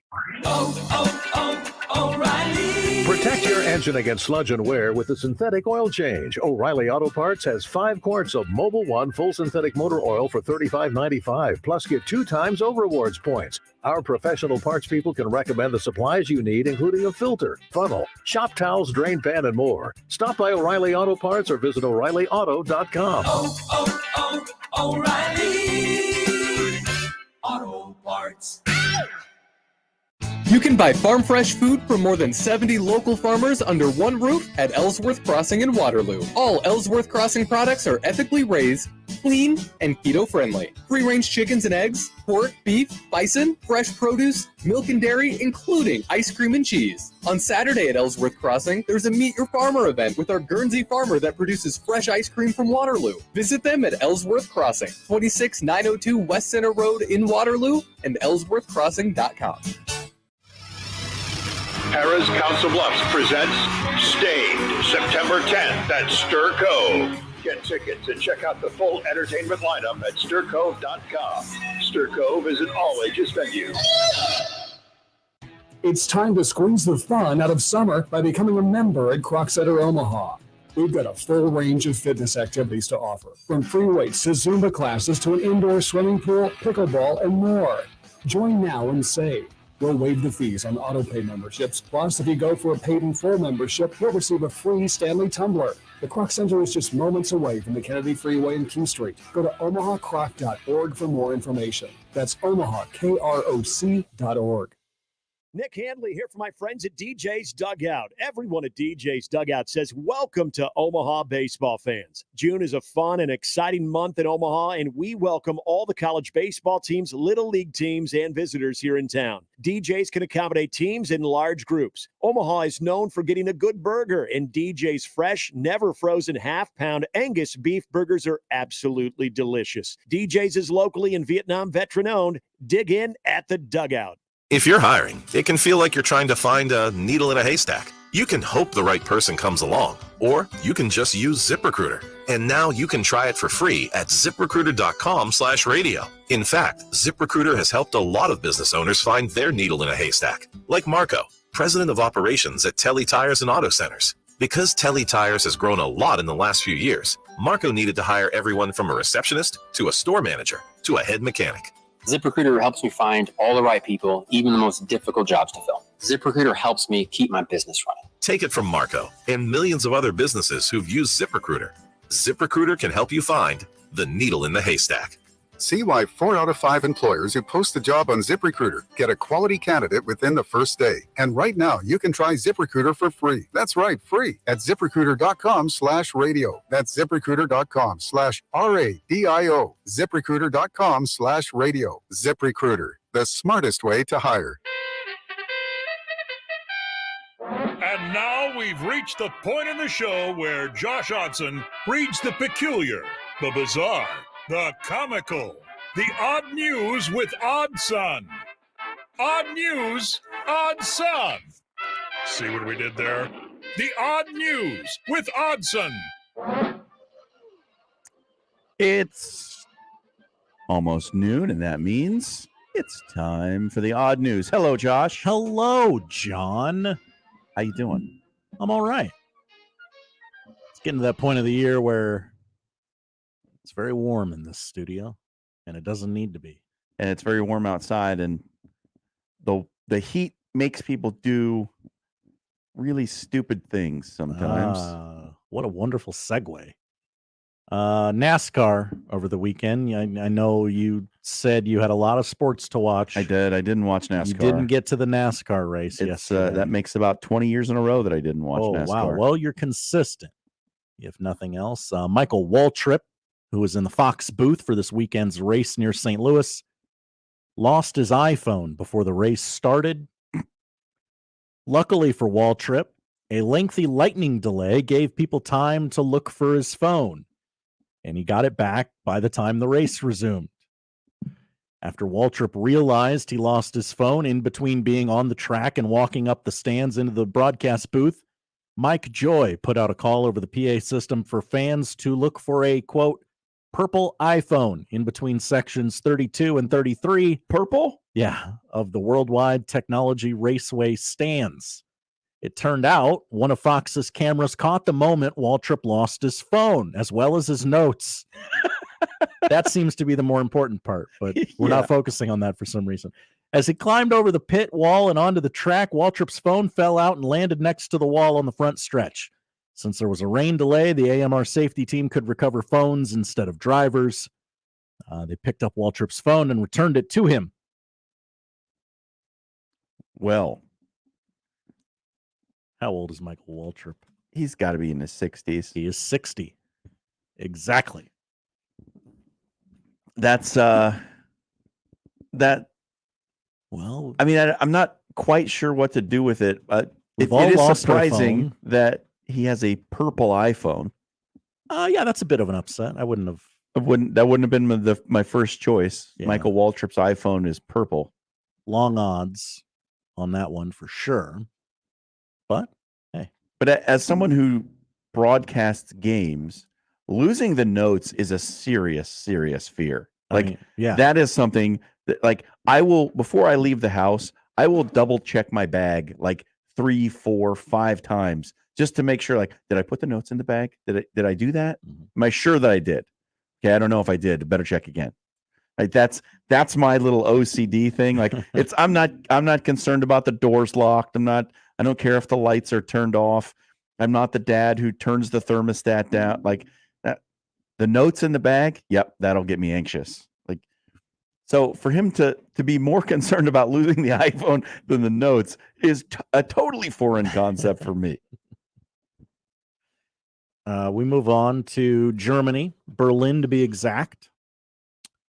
German court says it is giving an 82-year-old man a final warning to avoid jail after he was found guilty of dealing drugs despite 24 previous convictions. He's not stopping. No. And this is how the article is written. Let's all be mature about this. The retired seaman who said he wanted to improve his meager €800 monthly pension by selling marijuana was handed a suspended sentence by a court in the northern town of Aurich on Monday. Aurich. Aurich. German news agency reported that prosecutors had asked the court to impose a prison term of 34 months in view of the man's lengthy criminal record, but judges said they would make an exception and classify the latest crime as a less serious offense due to the man's recent health problems. The judge was quoted as saying, "This is your very last warning." New rule. If you're over 80, you can sell weed. Mark it down. That seems fair to me, right?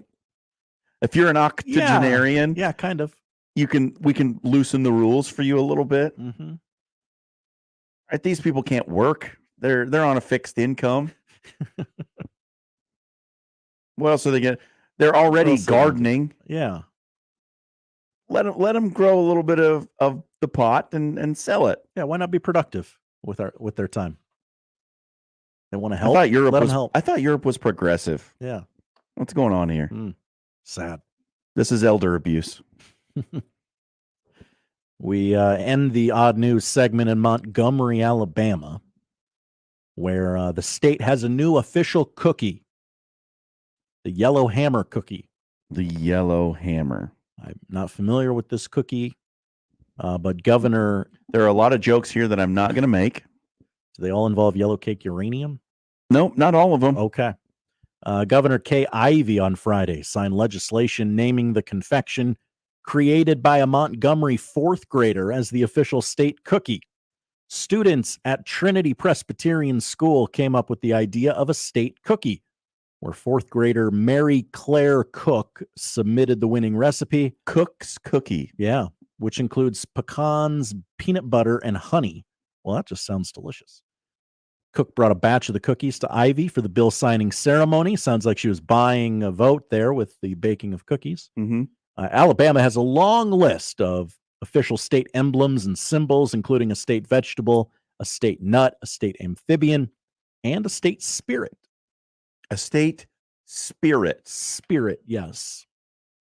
I believe that would now, be how does moonshine, one right? name a we're talking alcohol, not like ghost. Right. We don't have a state Right. ghost. Right. Because that's not a real thing. Conica Ridge, Alabama Fine Whiskey is the state's official spirit. Now, here's my question. Mm-hmm. What purpose does having a state anything serve? I understand, like, Nebraska has the state tree, which is the cottonwood. We have a state bird. But have you ever stopped to wonder why do we have these things? I mean, it's probably some sort of backdoor business deal, right? Where, hey, you're going to be the state this of the state, and everybody will go, well, I need to have the state spirit at my party, so they buy that particular brand of hooch. Is Big Cottonwood a lobby in the state of Nebraska? Are they pushing like, hey, we need this tree to be the state tree, or else we are not going to sell any cottonwoods? That's a good point. That's a good point. It's just, I just question the why of it all. Like, why do we need to have a state cookie? What are we hoping to achieve by naming a state cookie? Uh-huh. What's the goal? Because I don't have an answer for you, but it's a great question. We're just doing things to be doing them. We're naming things the state thing so that we can do that. Right? It seems silly. The state trees usually are chosen for historical reasons or the state's local timber economy. I get it. Like I don't know what that understand. means. I understand why the state tree for Nebraska would be the cottonwood. Yes. I get that. Yeah. I don't understand why we need a state tree. We have a flag. We do. We do. All of the states have a flag. That makes sense to me. I Makes get that. sense to me. You That's gotta fine. But why is Nebraska's state fish the channel catfish? There are a lot of them in the state, in the various rivers and streams. Is that too boring an answer? Like, there's just a lot of them here. I don't know what other reason you would have, because it's not like the channel catfish is unique to Nebraska either. They're all over the country. Florida just hit a home run. They lead Texas Tech 3-0, by the way. Deep drive to left. Castellanos. I love that dichotomy of this show. Why are state things a thing? And Florida's hit a home run. Yeah, I don't know. I don't get it. Why is the state fossil a mammoth? Because you're not going to go out and buy a mammoth or a mammoth fossil. You're not going to go, hey, we need a fossil in this house. The big mammoth lobby isn't a thing. Now, Nebraska's state dance being the square dance, that could absolutely be big square dance. The big square dance is you got to watch out for those guys. The big square dance lobby. State beverage in Nebraska is milk, by the way. Milk. The state soft drink is Kool-Aid. I know I many of you were get wondering. that. I understand why that happened. It was invented, I think, in Grand Island. Somewhere Kool-Aid. in Nebraska. Yeah. We don't have a state cookie here in Nebraska. Is our state bread pocket the Runza?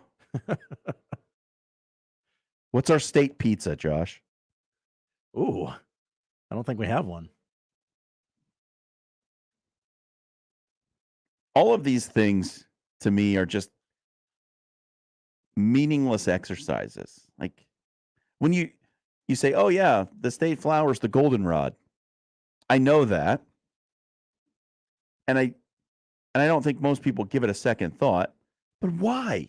Why do we need a state flower? Like, what are we saying? This is our state flower. No one else can have it. Yes, they can. Well, we have it. Okay.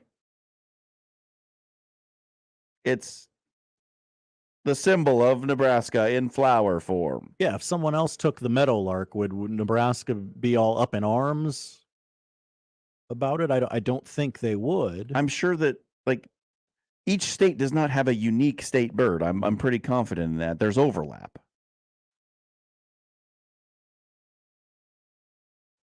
Did you know Nebraska has a state baseball capital? A state baseball capital. See, this is where now I'm angry. This is dumb. Stop it. Now, this is just from the fine folks at Wikipedia. There are two listed. It says St. Paul, and in parentheses, it says historic behind it. Oh, St. Paul used to be the state baseball capital, and then someone stole it? Yeah, the people in Wakefield stole it. Wakefield in the northeastern corner. Do they have that on the, when you come into town? Welcome to Wakefield, the state baseball capital of Nebraska, which in no way affects anything because the state baseball tournament isn't here. We have a junior legion team. I don't like it, Josh. This is making me uncomfortable. Well, asking the why questions. I just feel bad that I don't have an answer for it. Has made me uncomfortable. Because You- I don't you- like you scratch that little itch of why, and now you're here. I don't like things that are seemingly just done for the sake of doing them. Right? Like this is why I hate going for walks. I'm anti-walks. My wife hates it. You're anti-walks? Yeah, I don't like going. My wife loves to go for a walk. She's since we've been together has gotten me to go on walks with her, and I don't like them because there's no point. There's no goal. And if your goal is to go for a walk, then I would say you need to redefine what your goals are. Things done for the sake of doing them. No, we're not doing that. Stop it. No more state wallpaper. Okay? I would love a state wallpaper. This is our state road surfacing material. Oh, we don't do What? that. We don't do that here. We definitely don't do that here. We could have a state anything, and it would be as pointless as the last. No, I'm over it. I'm done. I don't want to hear any more about the state cookie of Alabama, Josh. That's the odd news. I'm guessing it probably won't come up again. Good. Just a hunch. Good. The yellow hammer. The cookie sounds delicious. Would you say pecans, honey, and peanut butter? And peanut butter. Okay, pecans are a southern thing. Mm-hmm. They have the pecan tree. I get that. Sweet home Alabama just got a little bit sweeter, Ivy said, signing the bill into law. My goodness. Come on. Oh! You can't get down on that? Oh. It's groan worthy, okay? I don't like it. I don't like it a bit. There's a recipe here. I got the recipe. Oh, I've been called out. Another erroneous report. Yep. Kool-Aid was invented in Hastings. I thought it was Grand Island. Mm-hmm. It's one of the Tri-Cities, though. I was close. Do I have to do another penance segment? Maybe not a whole segment, but I mean, hang your head in shame, please. Amazing Daniel says there's also a national tree, a flower, etc. too. Yes. So maybe we should start the why there. For the record, not sure about a cookie, but our state road material is oatmeal, I believe. And not wrong. No. See, if you just patch the pothole 37 times, it's a lot cheaper than actually doing a good job with the road in the first place. And we've reached the part of the summer where we complain about the roads on the radio. Hell yeah. It was bound to happen. Oh yeah. All right, Josh, thank you for the odd news. Thank you, John. When we come back, a little NHL talk. Golden Knights, Panthers. Game 2 coming up tonight. It's Gunnar Happer Show, 1620 The Zone. Live from the Host Coffee Studio, this is 1620 The Zone. Celebrate the college baseball championship with Templeton Rye. Whiskey for the strong-spirited with an all-star lineup of 4-year, 6-year, and 10-year reserve. Templeton Rye is crafted with a strong community spirit. The perfect way to celebrate your favorite team. Templeton Rye, whiskey for the strong-spirited. Available near you. Next time you go to a tailgate party in Lincoln, think how great it'd be if you did it in a quality pickup from Tailgate Motors of Fremont. You're not going to find a better selection of pre-owned trucks along with other vehicles. See the inventory at tailgatemotorco.com. Coffee comes from a plant. Tea comes from a leaf. Kratom comes from a leaf. Kratom may seem new, but it is an all-natural product that has helped people for centuries alleviate discomfort, anxiety, and so much more. At 42 Degrees, we carry the largest selection, highest quality Kratom, so that you can receive all the benefits of Kratom. At 42 Degrees, we care about your health, so ask for our Kratom at any of our multiple locations. For hours and locations, go to 42degrees.com. Buy your mom's house. My friend and I are taking a trip to Mexico this year, but neither of us speak Spanish. So we downloaded Babbel and started learning Spanish fast. Want to start getting conversational in another language in as little as 3 weeks? Babbel's quick 10-minute lessons were designed by language experts to be the most efficient and effective way to learn a new language. ¿Cómo te llamas? ¿Cómo te llamas? ¿De dónde eres? ¿De dónde eres? Babbel's interactive lessons are created by real language teachers and voiced by real native speakers using a modern conversation-based method. So in no time, you can start speaking confidently about real-life topics in another language. Nosotras vamos a México en 2 días y ahora hablamos español. Gracias, Babbel. Sí, muchas gracias. Babbel, language for life. Celebrating 10 million subscriptions sold. Now try Babbel for free at Babbel.com. Just go to Babbel.com and start learning a new language today. That's Babbel.com. Babbel.com. Businesses of Omaha, settling for a website that looks like it's stuck in the early 2000s? Then it's time to level up with JM Online. Our local team builds custom websites that solve unique business needs. We're not your typical web design company. We're your partners in online success. Ready to take your website to the next level? Go to jmonline.com and request an initial call.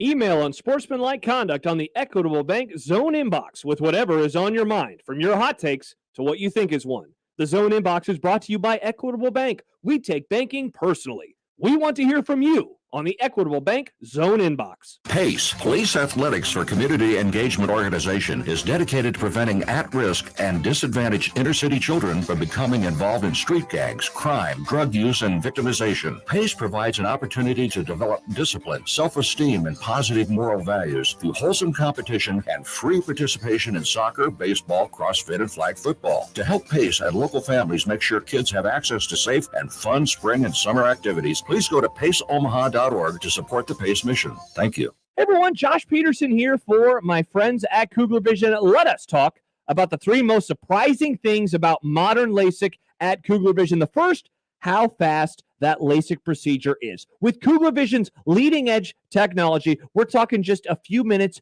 per eye. Incredibly speedy. And how about this for number two, how comfortable the procedure is. So often from their patients, they hear, wait, that's it? It's over?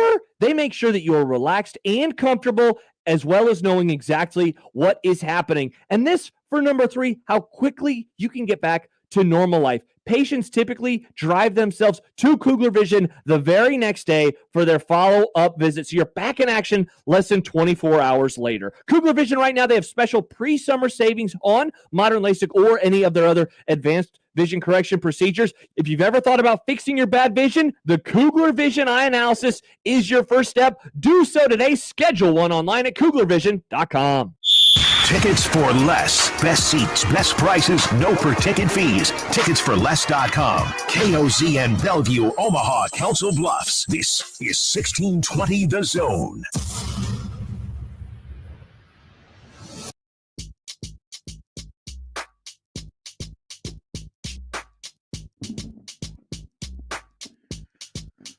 Connor Happer Show. John Schreiner sitting in. We'll be back again tomorrow. You'll get Connor back on Wednesday. Don't worry your pretty little head. He'll be coming back. Will Connor have a sunburn when he comes back? Ooh, great question. I'm going to bet yes. Is that a poll question? Will Connor have a sunburn when he comes back? Yeah, I like that. Might save that one for tomorrow since he's coming back on Wednesday. But yeah. I wonder how Connor feels about state symbols. I'm going to bet he's with you and finds them pretty pointless. Well, that question is up on the Twitter feed. Connor Happer Show, at Connor Happer Show. You can go vote on the polls today. We'll recap those at the end of the show. We're keeping an eye on the baseball regionals. Got one game on currently. Number 2 overall seed Florida against Texas Tech. It's an eliminator. Loser goes home. Winner moves on to the Supers. In the top of the 5th, Florida leading Tech 3-0. And for the sake of my D1 baseball bracket, I did the bracket challenge. I really need Texas Tech to win. I'll tell you how bad I was at predicting these regionals when we do our NCAA baseball tournament talk coming up sometime during the 1 o'clock hour. But that's all ongoing. A lot of games going on today. But also tonight, we've got the continuation of the Stanley Cup Final. We got game 1 on Saturday. Golden Knights defeated the Panthers 5-2. Empty netter at the end. It was 4-2. And my immediate takeaway after watching that game was just that Vegas is a better team, which is, I mean, you can say it's obvious when they win the game that they were the better team. It's not always obvious, but just every line for Vegas can get it done. They're so deep. And Aiden Hill, my goodness. If he's going to do that, just start engraving the cup now. You always kind of hear like it's the team with the hot goaltender that wins the Stanley Cup. Well, both teams, with Florida with Bobrovsky and Vegas with Aiden Hill, they both had goaltenders that were really hot. So something had to give, and it wasn't Aiden Hill. I also said in our little preview segment last week that I'd be watching the Las Vegas penalty killing unit. That was my big watch for game one. They felt like they were going to take a lot of penalties, and how they did against the Florida power play was going to be very telling. And Florida was 0 for 3 on the power play. Well, there you go. You nailed it. So I think Vegas knows now that pretty much the only way Vegas is going, or that Florida is going to beat them, is on the man advantage. Because when it's 5-on-5, as I've said, Vegas looks like the better team. They have much more depth across their lines. And I don't think it's a huge margin, but it's there. And at least on Saturday, Vegas was so good at killing the penalties. And it upset the Panthers in a way that was maybe somewhat expected, but not quite to the level, because that game got chippy in a hurry. Like, Florida came out like they hadn't slept very much the night before and missed morning coffee because they were angry from the first drop of the puck. And I think Florida knows that in 5-on-5 situations, they're not probably beating Las Vegas over a 7-game series. So they're trying to draw the Golden Knights into a street fight. And then Matthew Tkachuk got the boot in the third period after he punched Nick Hague, who was already being held back by a teammate. My wife happened to come down while they were to the basement. I was watching the game. She comes down while they're replaying the incident, and she was just absolutely appalled at the scene that was going on the ice. She's like, he punched a guy who was being held back by another guy? Like, just absolutely disgusted with the situation. Yeah, that's right, honey. Yeah. So you hear the question a lot of time, like, what would happen if aliens came down who had no knowledge of this, of whatever, and they saw this happening? Well, my wife is essentially that alien coming down from outer space with no knowledge of the NHL and sees this happen. So she was just dumbstruck by the fact that this is a thing that can happen in a professional sporting event, right? She's like, but football players, like, they run into each other and they don't get in fights. Well, they do sometimes, but it's not like a part of the game, right? Like, you don't have a guy on your football roster who's the fighter.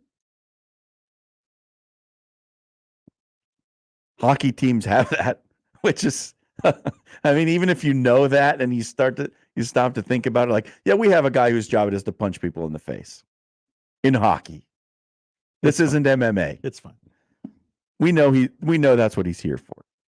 But this was Matthew Tkachuk, who's like, he's been probably the best player on the ice outside of Sergei Bobrovsky for Florida during the playoffs. It's not it's not George Parros. Yeah, normally it's a ruffian who is tasked with being the fighter on a team. She's asking me, like, why do they have to do this? Why do they have to fight? And I gave her the old, like, the explanation that I always been given. Well, it's they police their own. If someone's taking a run at your star players, you gotta show them that that's not okay, and you do it with physical violence. And it honestly, as I was explaining it, it was a little bit of a struggle to get her to understand like why this was a thing. And mostly it's a thing because it's just always been a thing. This is kind of how it's been done. And her response was something to the effect of, well, don't the officials get paid to police the game? Isn't that what they're there to do?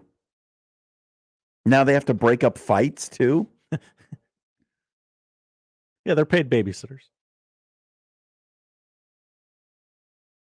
So that was an interesting part of watching that game on Saturday was my wife coming down during a scrum along the boards when Matthew Tkachuk got kicked out of the game, which, in all seriousness, was a tremendous cheap shot. Like Nick Hague's being held around the throat with one of his arms pinned to his side. Yeah.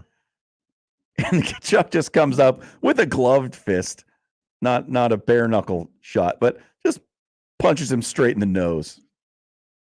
Not the best look. And he was rightly sent to the dressing room. But I think Florida's got to change their game plan now too, because they're going to have to realize that Vegas isn't getting into the scrap, right? They're not going to let Florida drag them into the gutter. We saw it. Florida's somehow got to get Vegas to take penalties, but the strategy of trying to get under their skin by punching them in the face when they're already being held by a teammate, that's not working. Florida's not biting. They're much more disciplined than I expected them to be, given what their penalty numbers were coming into this series. They had taken, I think it was per game, the second most penalty minutes of any team in the postseason. So, hey, good on Vegas, man. They didn't take the bait. Florida tried to drag them in to a street fight, and they calmly walked away. Not today, Satan. Not today, Satan. Exactly. So we're going to see what happens tonight. Another game in Vegas. Panthers, you said it, they're not supposed to be here, so they've kind of got to throw everything at the wall and see what sticks. And they can't go 0 for 3 on the power play again. That's the way that they can beat Vegas. I don't think that line to line they can skate with Vegas and hope to win. So I'll be surprised if it's not 2-0 heading back to South Florida after tonight. It certainly looks like my pick. I may have to change my tune a little bit. You know, you can't change your picks in the middle. No. That's wishy-washy. Yeah. I picked the Panthers in 7. I even called the shot of a Matthew Tkachuk game winner in overtime. That's right. But after watching game 1, not to overreact, but I guess I didn't realize how much of a gap there was going to be in 5-on-5 play with Vegas just controlling that game, winning 5-2. So I'm fully expecting it to be 2-0 when we head back to Florida. I don't know. What did you think of the game, Josh? What did you take away? I took away that I looked at the game and it was 2-2, and then I looked at the final score and it was not 2-2. Like, oh, what the hell happened there? So you were not engaged with the Stanley Cup I Finals. will be tonight, but Yeah. I was not on. What was it? Saturday night. Saturday night. Yeah. Okay. Little less going on on a Saturday on a what is it, Monday night? Than a Saturday night. It is Monday. It's in fact Monday. It is. People forget. So that's tonight. TNT, 7 p.m. Vegas minus 140 on the money line tonight. So they agree with you and your assessment. Yeah, I think it boils down to just the depth for Vegas. I think they're just all around the better team, and Aiden Hill. I don't know. Did you see the save that he made when he's all the way over on the left side of the net, and he just dives back across and catches it with the stick and keeps it out? That's insane. It was incredible. And like I say, if he's going to do that, Florida needs to start booking their summer vacations early. This is going to be over quick. Hopefully, we get a good long series. No, my predictions so far, which we're going to talk about in a little bit, they have not been so good so far. Uh-oh. We made some NCAA baseball predictions. We picked our favored underdogs. We did that last week. We did. Hey, they're underdogs for a reason. They're underdogs for a reason, but they also didn't produce any great underdog stories. They just did what underdogs do, and that's lose most often. So we'll talk about that later on. Step aside, come back. More Connor Happer Show, 1620 The Zone. Mornings with Sharp and Handley. Is Omaha a Big Ten city? When you are in Omaha as a sports fan, not just football, men's basketball, the two top sports, does Omaha feel like a Big Ten city? Like Big Ten sports matter in Omaha, Nebraska? No, Nebraska sports matters. Yep, which is kind of where college sports is going, is you only pay attention to the team that you love and follow and cover. And the rest is, yeah, you do, but not as passionate. Mornings with Sharp and Handley. Weekdays 6 to 10 on 1620 The Zone. Your Omaha area forecast presented by Funplex Water Park and Rides from the KETV Newswatch 7 Weather Center on 1620 The Zone. Mostly sunny for your Monday afternoon with a few clouds possible later on. Also seeing a 20% chance for very spotty showers and storms this afternoon after 2 p.m. High today, warm near 88, though not quite as humid. Mostly clear to partly cloudy skies tonight, drier with a low near 64. I'm meteorologist Caitlin Harvey with KETV Newswatch 7. More with Connor and Josh after this. We're going to have an extensive professional relationship, my man. On 1620 The Zone.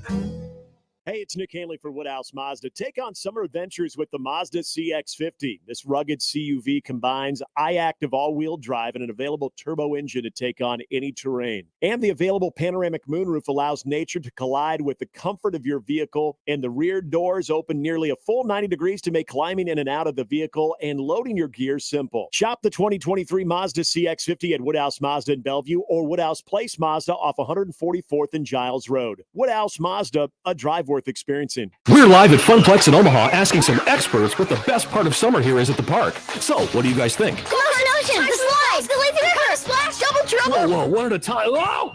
We got this. Riding the waves of the motion ocean. Next, double trouble. A trapdoor drops, and suddenly you're rocketing down a slide feet first. Yeah, but what about music and lights inside Rockin' Rapids? Okay. I guess the experts have spoken. This summer, let the fun drop at Funplex. Get your tickets now at fun-plex.com.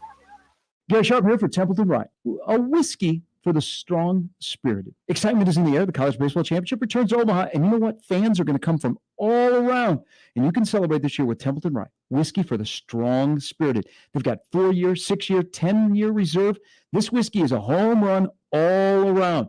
Now, you want to learn more about Templeton Rye, you can check out their Instagram, Templeton Distillery, or visit the on-site distillery just a short drive outside of Omaha. Enjoy responsibly. Templeton Rye Spirits, Templeton, Iowa, rye whiskey. Can I help? Who's next? Tom's part-time barista is now a full-time actor. Oh, you didn't hear. He got the part on Broadway.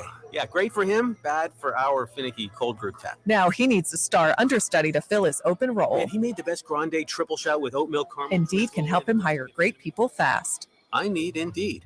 Indeed you do. We instantly connect you with quality candidates whose resumes on Indeed match your job description. Visit Indeed.com/credit and get $75 towards your first sponsored job. Terms and conditions apply. Many people go back to the dealership out of habit or because they think the dealer is the only one who knows how to fix their car. At Omaha Car Care, we offer a better option. We have ASE certified technicians, the technology to service any vehicle, and free loaner cars. The dealer will sell you a package of services. We'll provide the service you want for your car as your trusted partner. I'm Rick Betker, owner of Omaha Car Care, and we'll be along for the ride. Planning something fun for your office, family, or friends? Joe's Karting is for you. Take a break. Come to Joe's to race, relax, and recharge. Great for team building. Ditch the speaker and burn some rubber. Trust us, Joe says you'll leave motivated. Joe's Karting race packages range from providing simple stress relief races to the real deal race experience. Check us out at joeskarting.com. Remember, go to Joe's, your place to race.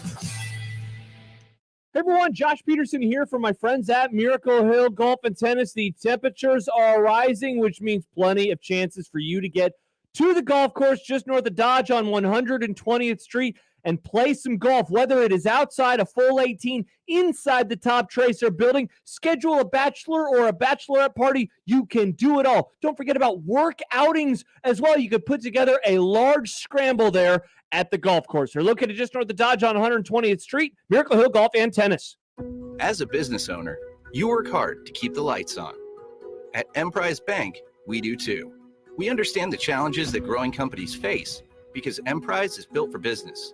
Whether you need to borrow capital, finance real estate, or get advice to reach your goals, our commercial bankers are here with flexible financing solutions to make banking easy and to help you switch from your current bank seamlessly. This is the power of possible.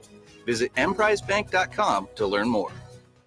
Make the right call, fans. The Rooferees at John Higgins Weather Guard. Rooferees.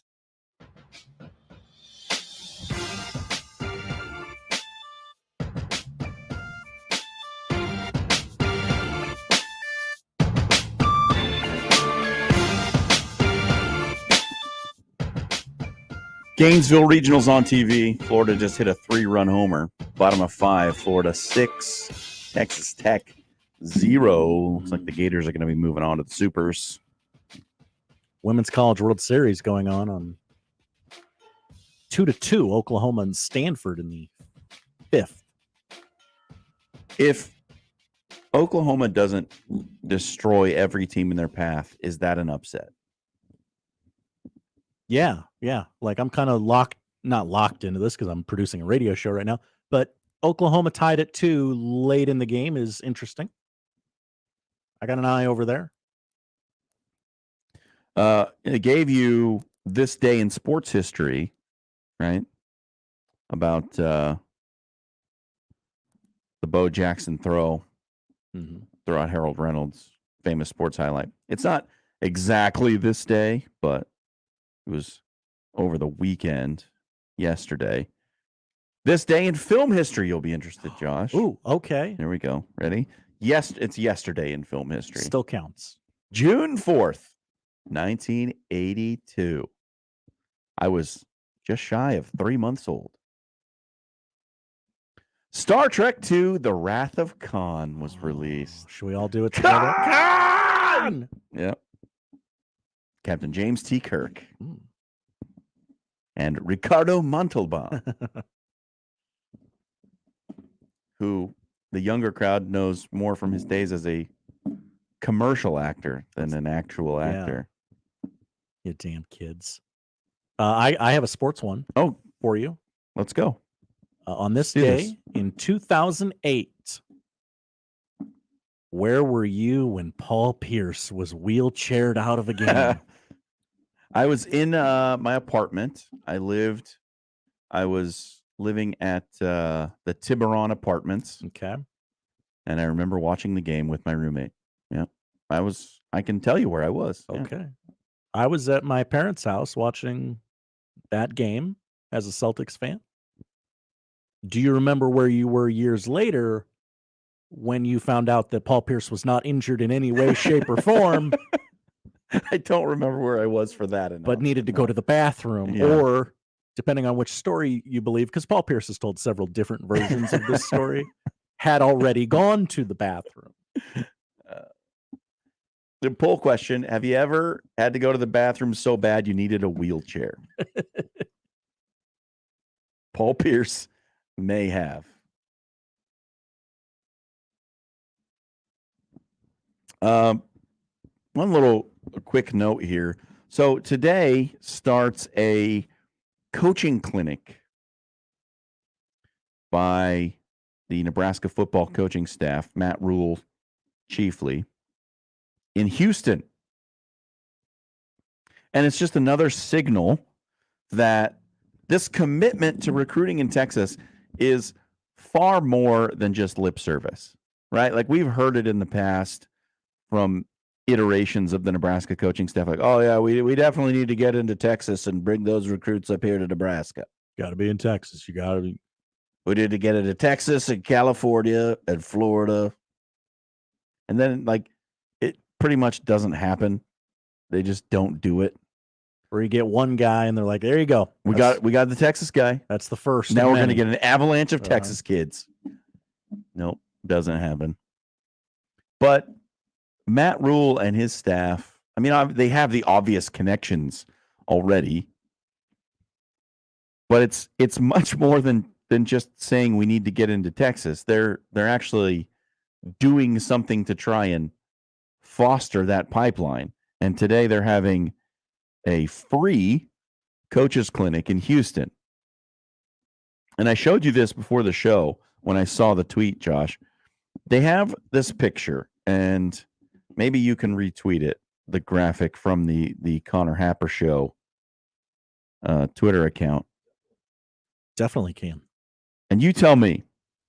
So it's a picture of Matt Rule on,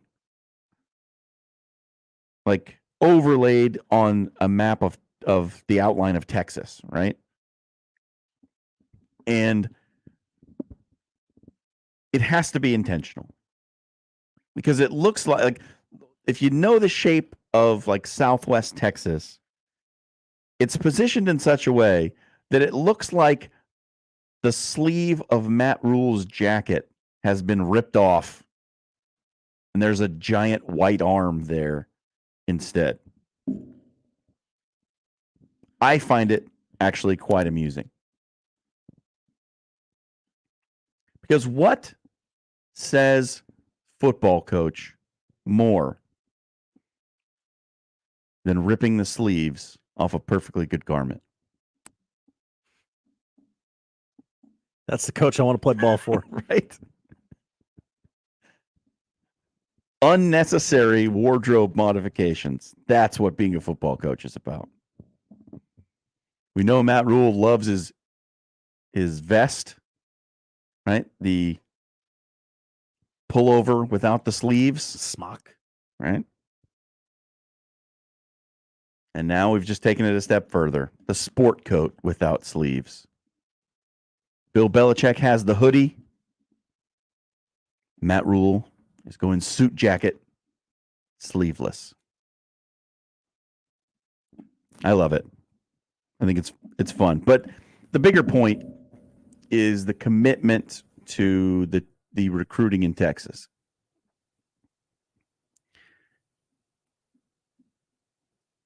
You know it's important. You know it has to happen. Like Nebraska's good when they have Texas kids. And I'm going to reiterate something that I've said before about recruiting conference footprint. We hear a lot that, like, oh, if they get into this conference, that gets them into X state, right? Like you get into the Florida recruiting if you're in the SEC. You get into the California recruiting if you're in the Pac-12, right? And I think to some degree it becomes a self-fulfilling prophecy. Because if you're not in a conference with a Texas school, that doesn't mean you can't recruit Texas. Every game's on TV now. Yeah. Mom and dad can watch Junior play on television, even if they can't come to the game. It's not 1983.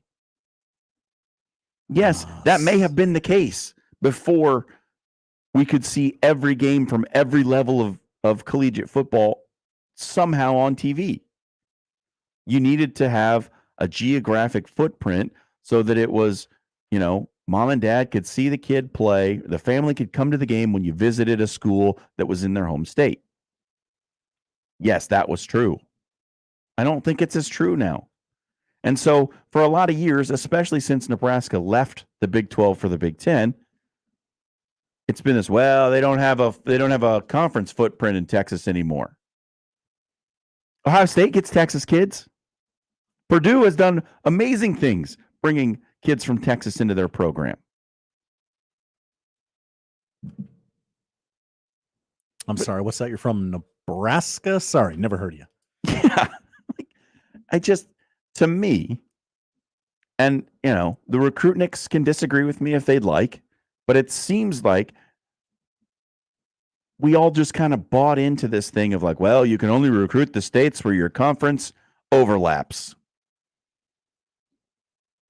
And you get stuck in that way of thinking about it, and then you don't put as much effort into the other places you want to be. And for Nebraska especially, like, Lincoln, Nebraska would not be out of place as a city in Texas, culturally. Right? You're going to find a lot of the same attitudes and values in Lincoln as you do in whatever mid-sized city in Texas. They're going to be similar. Like, think of another college town, San Angelo, Texas, for instance. Maybe slightly smaller than Lincoln. But someone moving from San Angelo to Lincoln, outside of the climate difference, is probably not going to feel too out of place. So from a cultural fit,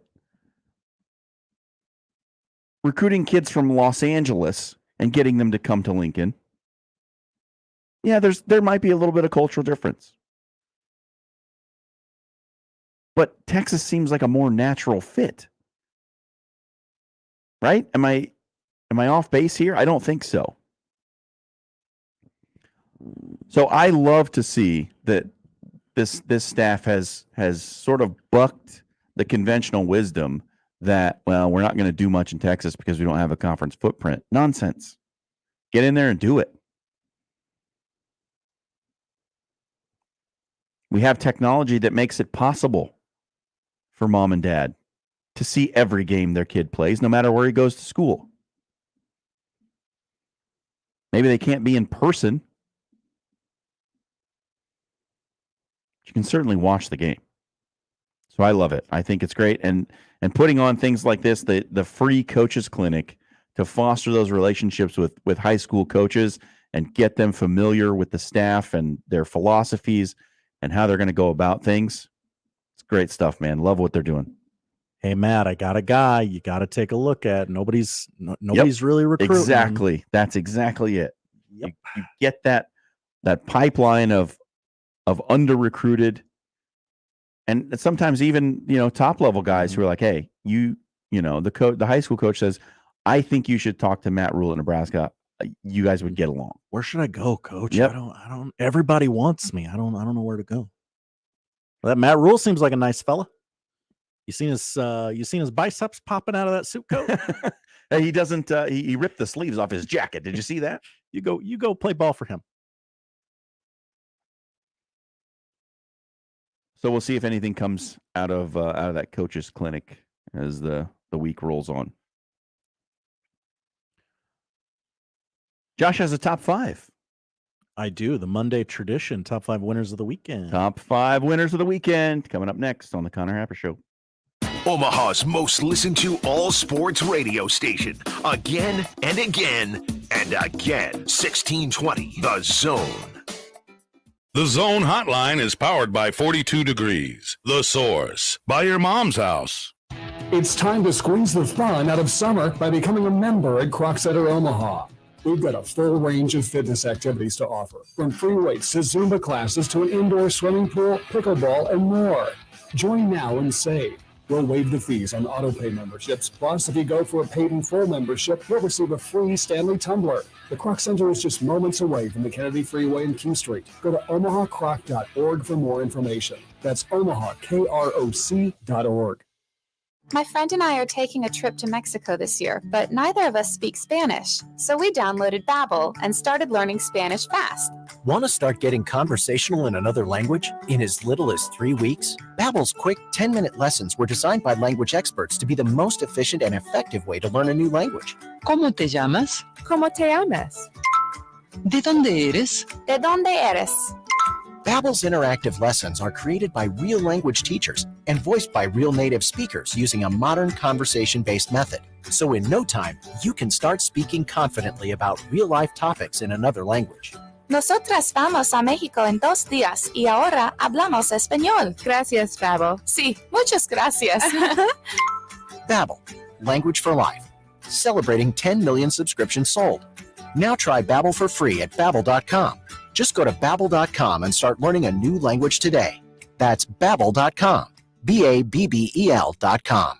Hey everyone, Josh Peterson here for my friends at Kugler Vision. Let us talk about the 3 most surprising things about modern LASIK at Kugler Vision. The first, how fast that LASIK procedure is. With Kugler Vision's leading edge technology, we're talking just a few minutes per eye. Incredibly speedy. And how about this for number 2? How comfortable the procedure is. So often from their patients, they hear, wait, that's it? It's over? They make sure that you're relaxed and comfortable, as well as knowing exactly what is happening. And this for number 3, how quickly you can get back to normal life. Patients typically drive themselves to Kugler Vision the very next day for their follow-up visit. So you're back in action less than 24 hours later. Kugler Vision right now, they have special pre-summer savings on modern LASIK or any of their other advanced vision correction procedures. If you've ever thought about fixing your bad vision, the Kugler Vision Eye Analysis is your first step. Do so today. Schedule one online at KuglerVision.com. Ray Magliozzi here for eBay Motors. Okay, easy now. You're teaching your kid how to parallel park. Ouch! Turns out he likes to do it by feel. Don't worry, eBay Motors has bumpers, trunk lids, license plate holders, and headlights. They've got lots of headlights. When you need parts, get it right the first time with eBay Guaranteed Fit. When you see the check, you know that part's going to fit. eBay Motors. Let's ride. Eligible items only. Exclusions apply. Howdy, Greg Wagner joining you from the Nebraska Game and Parks Commission. Time now for another Nebraska Outdoor Update.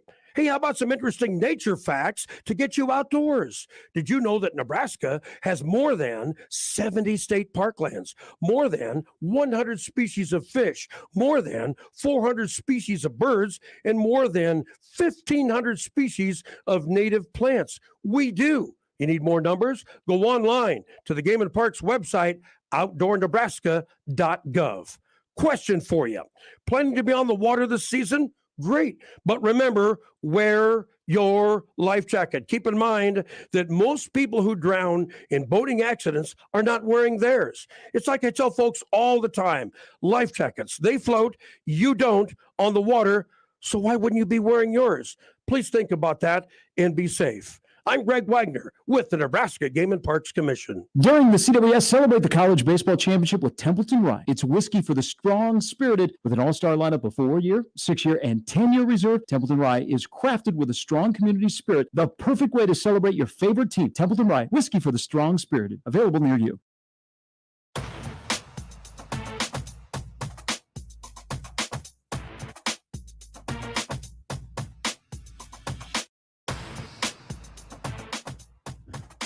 Winding down this third hour of a Monday, the Connor Happer Show. John Schreiner sitting in. Got one more day with you all tomorrow. See if we've got anything left to talk about.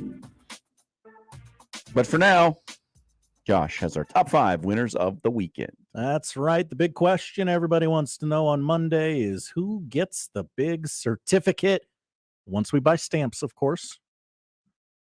I got a huge stack of these from, I don't know, like football season still. we just got to buy stamps. The big novelty check. We need those to send out to the winners of the weekend. That would be great. And if winners could come into the studio and pick theirs up, that would be even better. Your big novelty check says $0. God, come on. Take forever. Number 5. We start very simple. 5th biggest winner of the weekend, the Miami Heat. Because I did not think they would win this weekend. I didn't either. And they got their split. They're going back home to Miami with just a little bit more confidence than they already had, which is kind of dangerous for that team. Yeah, I think they need to win both at home, though. So they're going to have to hold serve at home. And they got the one win at Denver they needed. Mm-hmm. So we'll see. But I agree. They were big winners of the weekend. Big winners. Big winners. We progress. Number 4. Number 4. How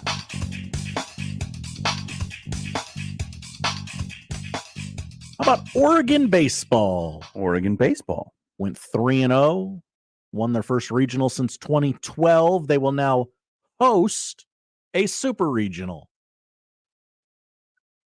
Oregon, they defeated Xavier twice in that Vanderbilt regional, which who saw that coming? Not me, obviously. No. But yeah, I mean, Oregon baseball. When you think about baseball in the Northwest, you think more about Oregon State, Pat Casey, and the good things he's done with the Beavs, who are still alive. They are. But hey, could we get 2 Oregon teams in Omaha? Would that be weird? Oh, that would be very weird. That would be very weird. 2 Oregon baseball teams. And now, if Portland State was in it and we got 3, that would be alternate universe. Like, who turned on the Large Hadron Collider again? Did you guys create a black hole in Oregon? What happened? What's going on here? Would Oregon fans come out? I know Omaha kind of adopts Oregon State because I don't know if you know this, they have a suggestive mascot name. Do they? Yeah. No, how many Oregon baseball fans could there be? Yeah. How many? I can't imagine it's a huge fan base, but there might be some people in that area who are like Oregon State haters who want to come and see a College World Series and just haven't wanted to go because Oregon State's there. You might get a draw from that, albeit limited crowd. Would they send the football coach? Yeah, I would think they would. Why not? It seems to be the move. That's the move by most of these baseball teams. Or you have a famous alum. Peyton Manning famously has been here when Tennessee has made it. Is Phil Knight coming? Phil might show. Phil might get a suite. He can certainly afford it. He's 85. I don't know if he's got a lot of work going on. He can just kind of circumnavigate the globe. I think Phil's jet can probably make it here. Yeah, we have an airport relatively close. Yeah. Oregon, number 4. 3. Combination of 3 and 5. Number 3. Friday, I called the Terre Haute region one of the most interesting regions. Does that make you the big winner of the weekend? No, Oh. I was kind of wrong because the favorite went 3-0, and Indiana State's in the Super Regional, and they find themselves at number 3 on the winners of the weekend list. Big novelty check coming your way, Indiana State. First Supers ever for Indiana State. First regional championship since 1986. So disposed of Iowa twice. Not only could we have 2 Oregon, we could have 2 tree mascots. Oh, yeah. Stanford and the Indiana State Sycamores. Okay. Now you're thinking about this the right way. I like that. I like this. Am I thinking about it the right way? Am I really? Look, there's only so many times you can go, pitching matchup. If they get their pitching in the right order, 1, 2, 3, starter, setup, closer, they can go and win 4 games in Omaha and win the College World Series. The College World Series. Brought to you by Genelux. I can't wait. I'm so ready. That's the one I always go to because that's the one I remember. It's like, this is sponsored by Pliers? What? Why are Pliers sponsoring our sports coverage? Their money's just as green as everyone else's, John.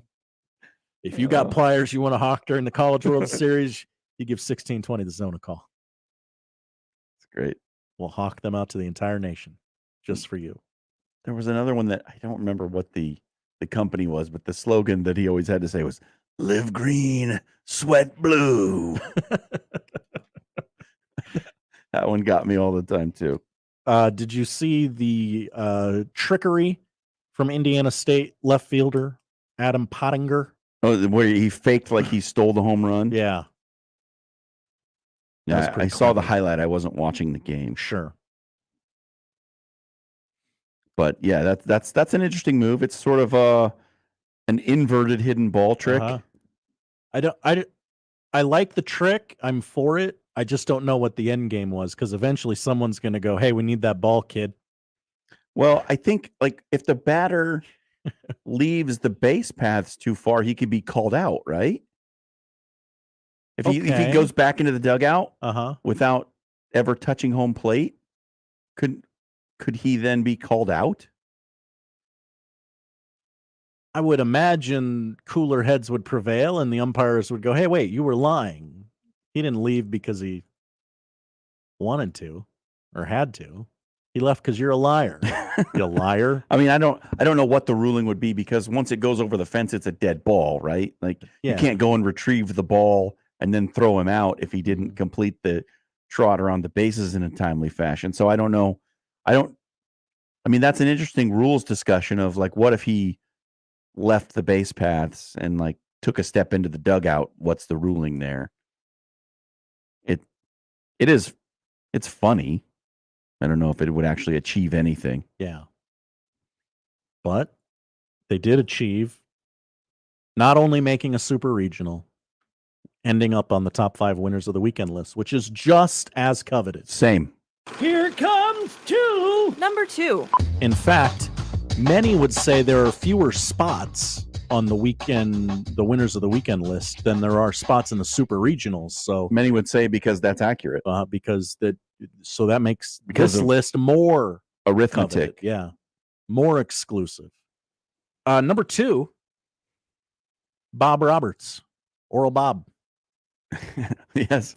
Bob Roberts. Oral Roberts University.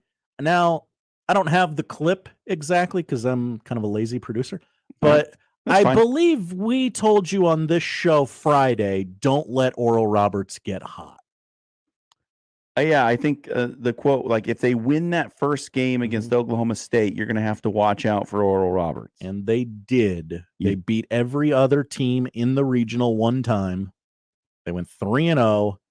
The 4 seed in the Stillwater region, a region which I said was very unpredictable, went to Oral Roberts. We looked at the season results for those, and Sam McEwen pointed out on Twitter, like, hey, congrats to Oral Roberts, but as being, making it as a 4 seed to the super regionals, but they had beaten the number 1 seed in their region twice during the regular season.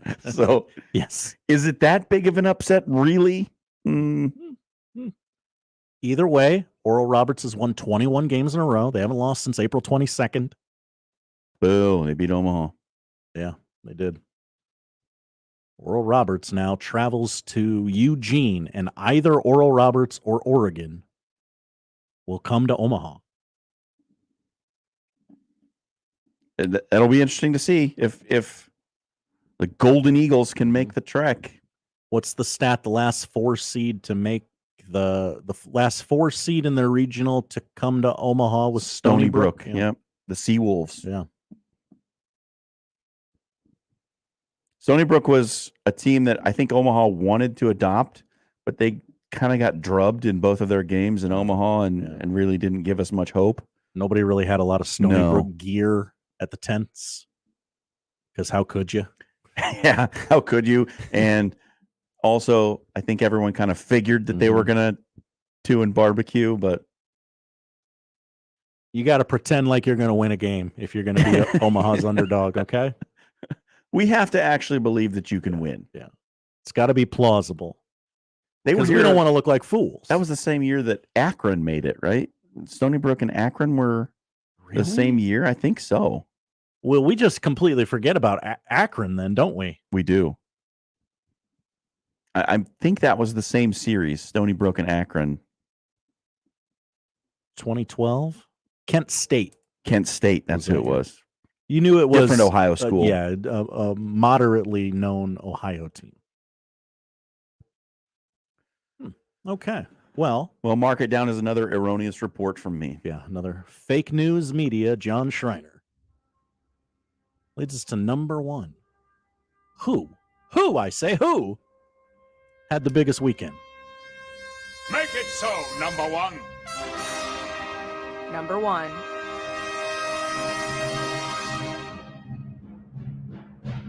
The biggest fake novelty check goes to Trey Richardson of TCU. Oh, he had himself a day. 3 home runs, 2 grand slams, 11 RBI, and a 20-5 drubbing of Arkansas. 2 of those grand slams occurred in, I believe, consecutive innings. That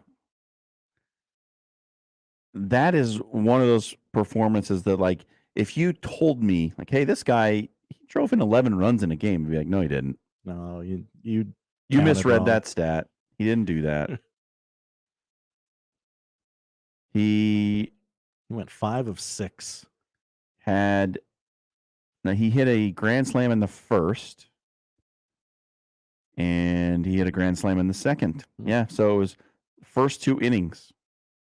TCU scored 11 of their 20 runs in the first and second in that game. It's 11-1 after 2. And Arkansas said, you know what? We might be going through the losers bracket, y'all. Yeah, I am on board with Trey Richardson being the biggest winner of the weekend. You don't hit 11 RBI in a game and just go away with no fake novelty check. That's not a thing that we will allow to happen here on the Connor Happer Show. I'm willing to get out there and make a guarantee. If you, on a weekend, Friday, Saturday, or Sunday, if you drive in 11, you're number 1. You're making the list and probably at the top of it. Probably. Now, TCU gets Arkansas again today, here in about an hour on ESPNU. TCU can eliminate Arkansas, or Arkansas can force a Game 7 tonight. LSU, Oregon State should be starting up here. We really should turn the channel because Texas Tech has given us nothing. Yeah, today. it's top of 7, still 6-0 Florida. Looks like the Gators and Kevin O'Sullivan are going to be making another trip to the Supers. And that's going to be a really nice segue into our next segment, Josh, because we are going to discuss all the happenings from the baseball regional from the weekend past and in the days to come. How is my bracket looking? Hint, not good. Well, I mean, like any bracket challenge, it typically goes poorly immediately. Immediately, yes. And for me, it went especially poorly immediately. So we'll talk about the NCAA baseball regionals coming up here on the Connor Happer Show.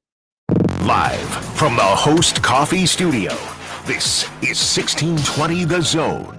Hey, everybody, it's Michael Sevier for Ted and Wally's, 2 locations, one in the Old Market, of course, the other in Benson. Ultra premium ice cream. You may ask yourself, what does that mean? Well, 20% butterfat. Been making it since 1984, and there's so many different flavors. And one of my favorite things about 10 Wally's is they make an ice cream for you. They've got keto-friendly ice cream. They've got goat milk ice cream. Whatever you're looking for, they have it. It's 10 Wally's, 2 wonderful locations, Old Market and Benson. And, of course, tell them Severe sent you. Attention football fans. It's always football. The wait is almost over, and if you're looking for tickets to see your favorite teams this upcoming fall, Tickets for Less is your go-to destination for the best selection of tickets, whether you love the Huskers, the Chiefs, or all of the above. Tickets for Less never charges service fees on tickets. Never, ever. They also offer fully transparent pricing, which is key, which you also will save big money at checkout over the other sites. Plus, you can save even more on your next ticket order with ticketsforless.com when you use the promo code THEZONE at checkout. Simply enter the code THEZONE now and save at ticketsforless.com. Next time you go to a tailgate party in Lincoln, think how great it'd be if you did it in a quality pickup from Tailgate Motors of Fremont. You're not going to find a better selection of pre-owned trucks along with other vehicles. See the inventory at tailgatemotorco.com.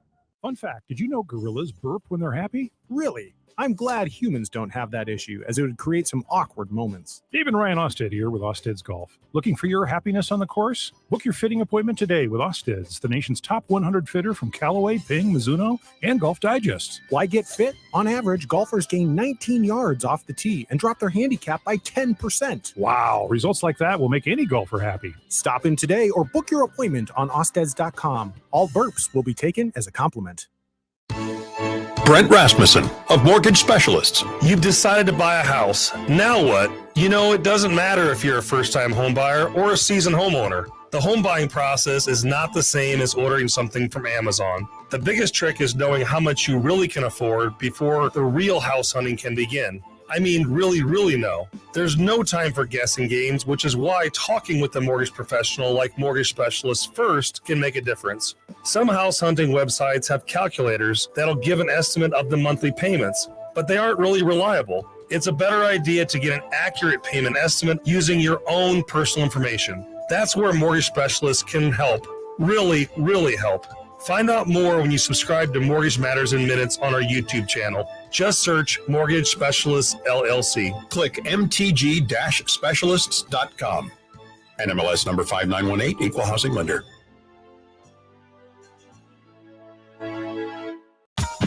Tired of having a website that doesn't reflect the quality of your brand? At JM Online, we specialize in custom websites for unique business needs. Your website should be more than just a digital billboard. It should be a powerful tool that grows your business. Awarded Omaha's best web developers in 2023, we're dedicated to local business success. So if you're ready to take your website to the next level, go to jmonline.com and request a call. Prescriptions require an online consultation with a healthcare provider who will determine if appropriate. Restrictions apply. See website for details and important safety information. Subscription required. Price varies based on product and subscription plan.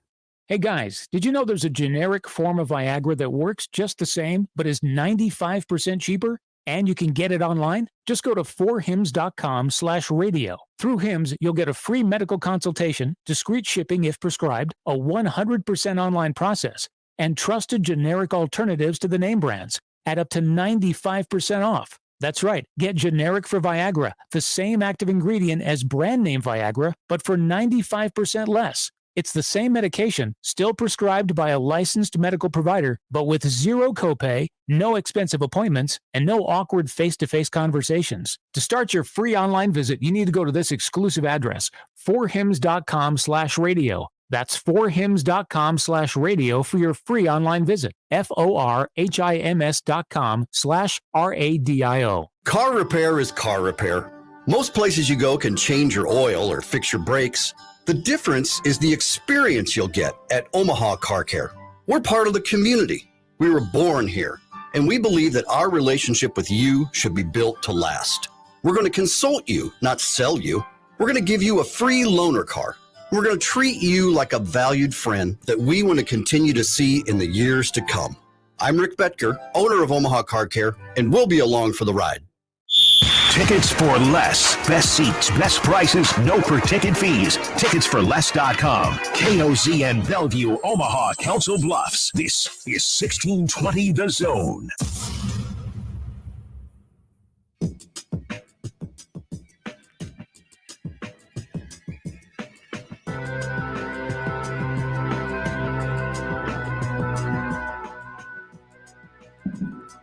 Final hour of the Connor Happer Show on your Monday.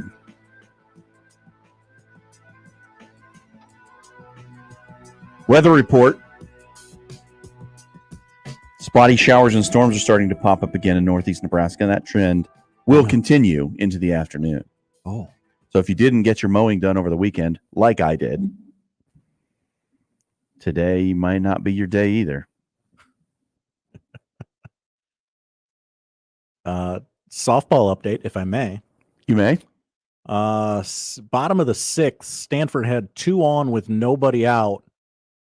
And Jordy Ball gets Oklahoma out of the jam. They head to the 7th, tied at 2 as Oklahoma has won 50 in a row. That's a lot. That's a lot in a row. Yeah. Nobody's done that before. Jordy Ball is going to be one of the best athletes from the state of Nebraska who didn't go to Nebraska, right? she's going to be in that list. She should be. I don't know if her name's going to immediately come up, but she should, right? The other big one that comes to mind is Gail Sayers. Yep, that would be a... Because he went to Kansas. Missed opportunity. I'm trying to think if there are any others recently. I mean, you've had a couple of basketball players in Chucky Hepburn and Hunter Salas. Mm-hmm. Hunter hasn't done a ton at Gonzaga, and now he's transferred. Chucky's been really good at Wisconsin. I don't know that he's quite at the level of like a Gail Sayers. Definitely not. Can I ask a stupid question? Okay. I'm sorry. There are no stupid questions, Josh. Did Bob Gibson go high school to MLB? No, he went to Creighton. Okay. I apologize. I'm young. I'm going to play the young card. I don't play it often. Yeah, I'm almost certain he went to Creighton. They should talk about that more. I'm doing a full athletic scholarship for basketball from Creighton University. Yeah. Indiana rejected him. Oh. He's in the Creighton Athletics Hall of Fame, of course. The racists over at Indiana University. Yeah, well. We don't need to go there. Indiana, that is.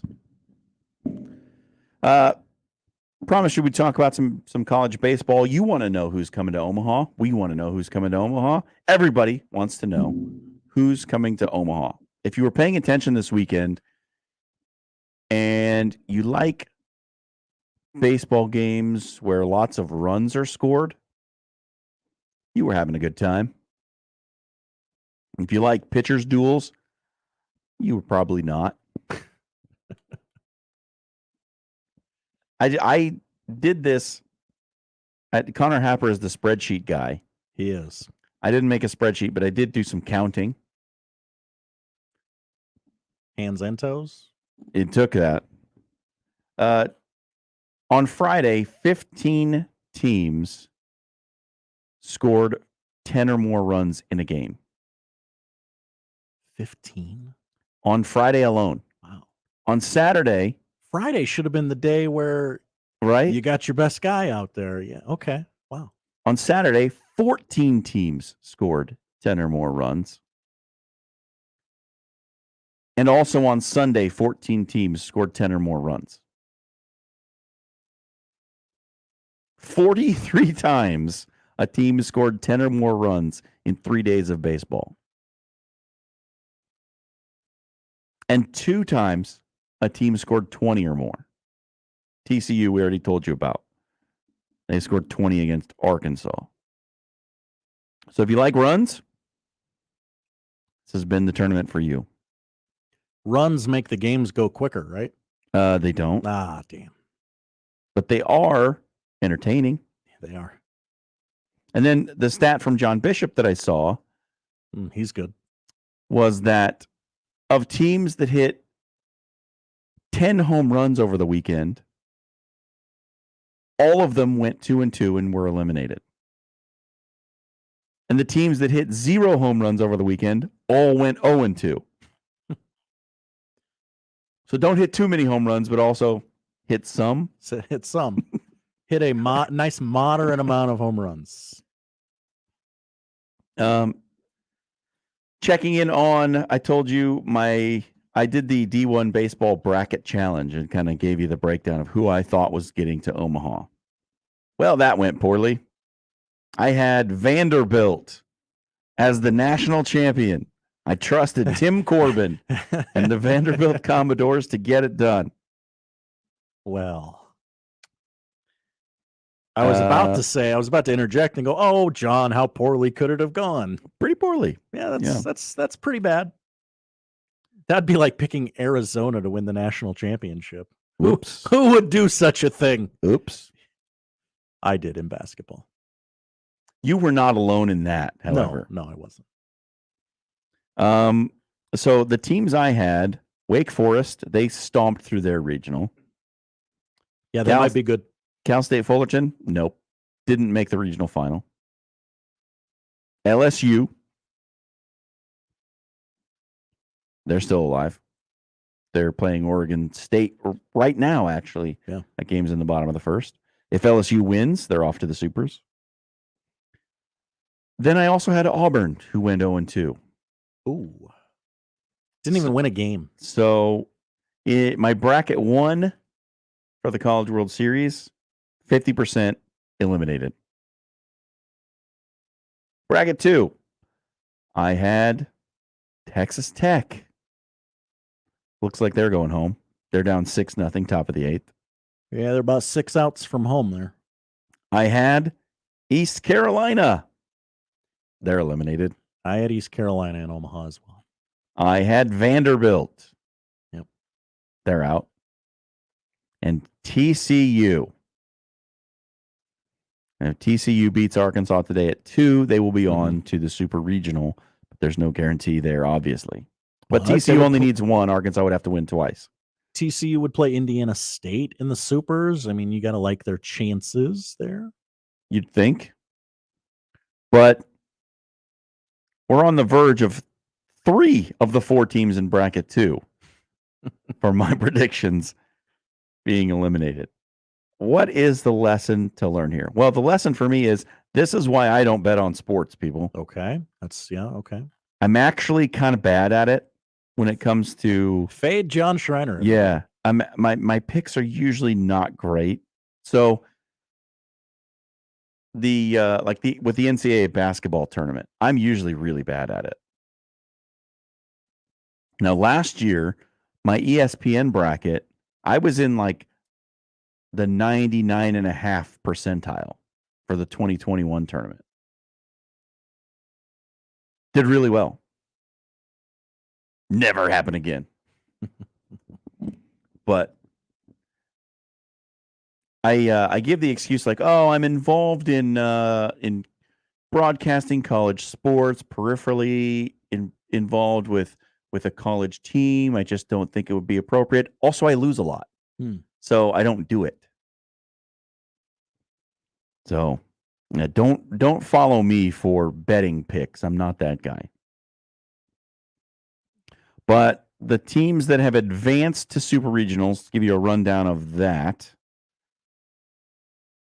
we have Virginia, who were the hosts of that region.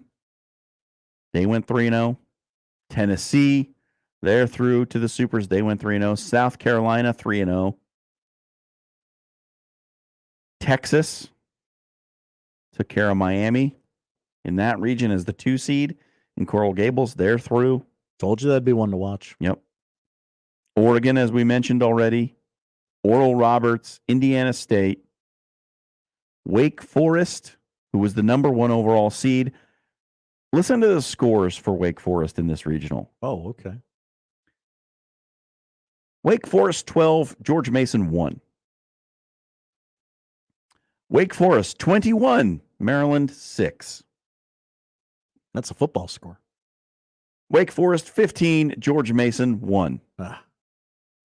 So to say that the number 1 overall seed had an easy run through their region, that's an understatement. Wake Forest looking every bit deserving of that number 1 overall seed.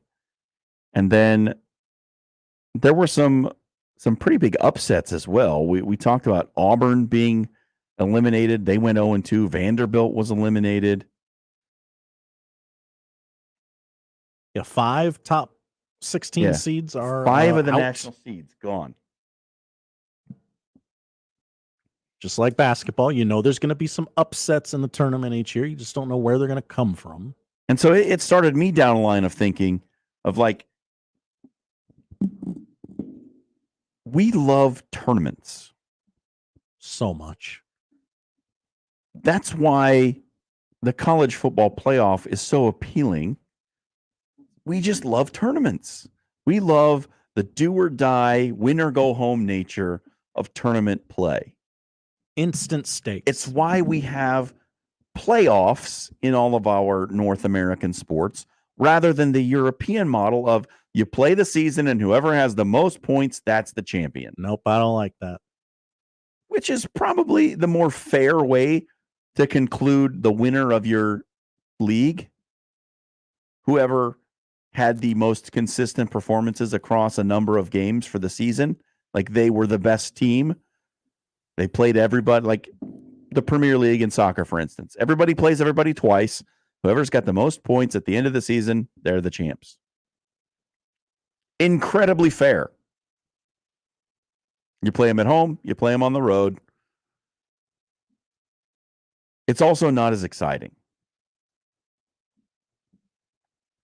There's something about the tournament and the finality of that elimination game that just increases the tension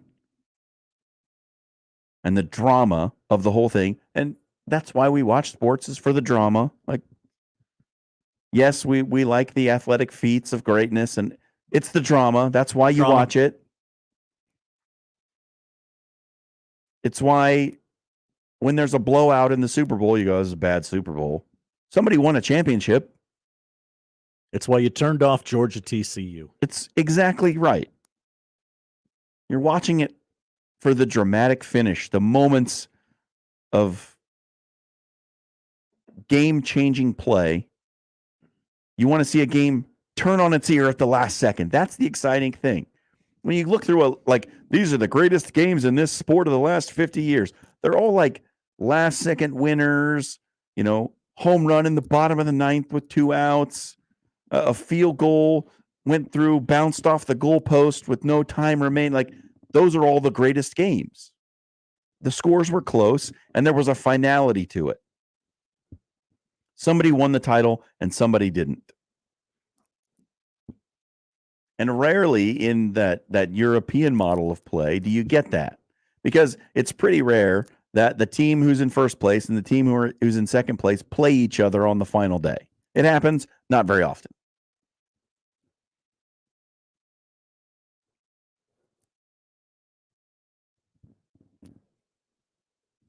This is like the tournament is what makes it all so great. Like, we don't pay attention to college baseball for the most part throughout the year. We do at the start when the season gets going. How's the local team doing? Did Josh cancel them? Yeah, Josh did cancel Nebraska. That's a thing that happened. But the middle of the season,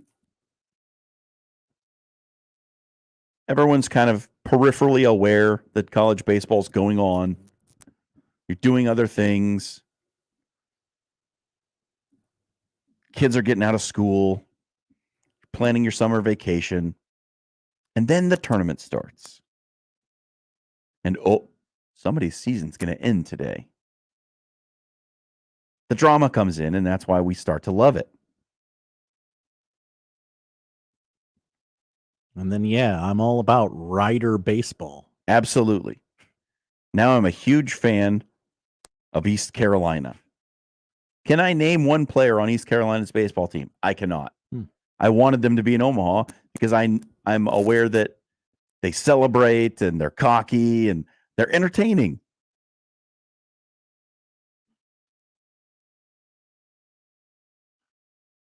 That's what this weekend of the regionals got me thinking about. And the other thing that I started thinking about was the Alabama betting tide and how they're still alive. They're going to the Supers. And I read an article about it. ESPN has this article about Alabama rallying in the face of the betting scandal. And it's a pretty good story, but there's a part of it that stuck out for a different reason. So they quote someone in this article, and you tell me if this is not the most Alabama name you could ever think of. Nathan Peanut Kilcrease, who's a former Alabama pitcher and assistant coach. Here's the quote that they attribute to Peanut Kilcrease. It says, when he was notified that betting on Alabama baseball had been suspended, he said, I was like, dadgum,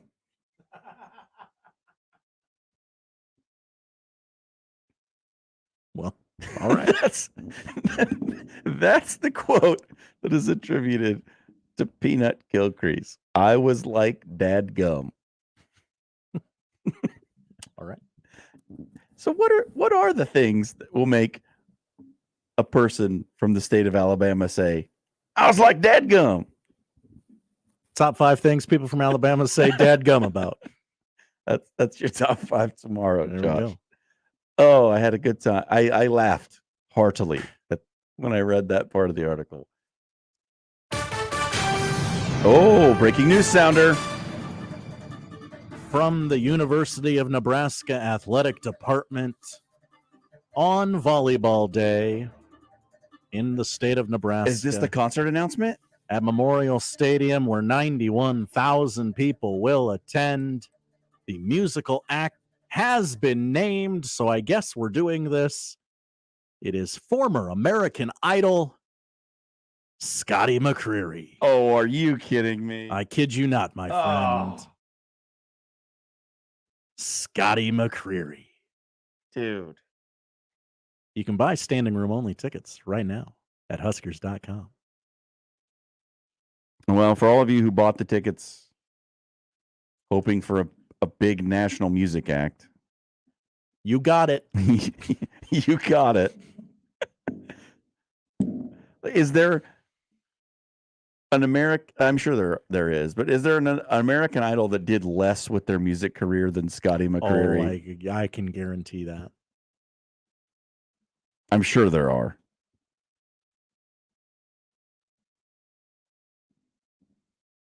Noah Thompson won season 20. You ever heard of him? Nope. Lane Hardy won season 17. You ever Oh, heard of yeah, him? Lane Hardy. No. I would argue Philip Phillips did less. He had that one song they played during the Olympics. Okay. Lee DeWise, season 9 winner. 1 year before Scotty McCreery. I don't know who any of these people are. I don't either. I've never heard of any of them. Carrie Underwood. So there you go. Scotty McCreery is going to be the musical act at volleyball day. You think Scotty McCreery loves volleyball? Did you have a hope of who it might be?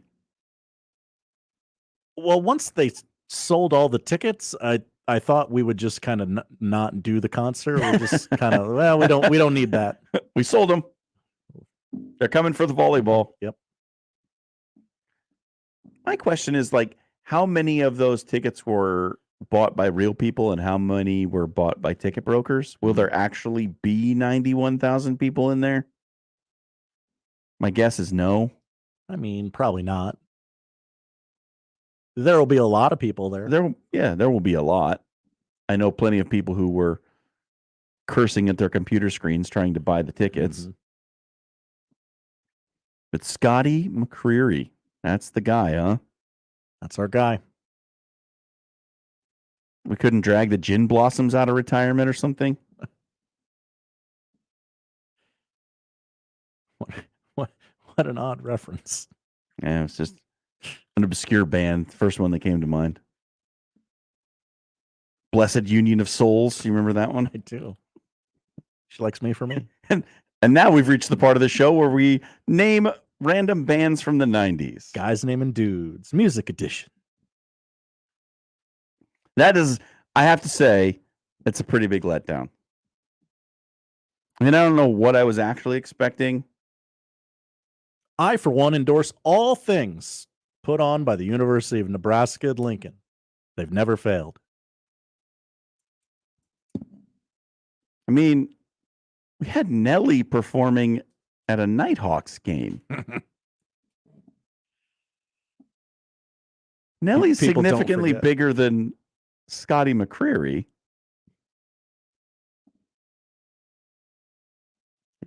Isn't he? I would say so. At their height, Nelly was bigger than Scotty McCreery. Today, I don't know the answer to that question. Maybe our audience does. Mhm. Is Nelly bigger than Scotty McCreery? Today? Yeah.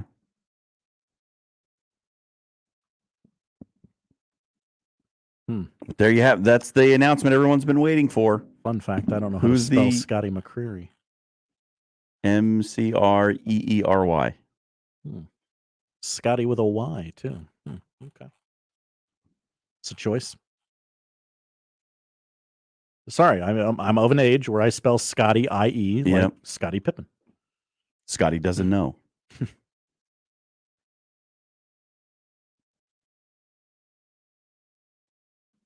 So, how do you feel about that?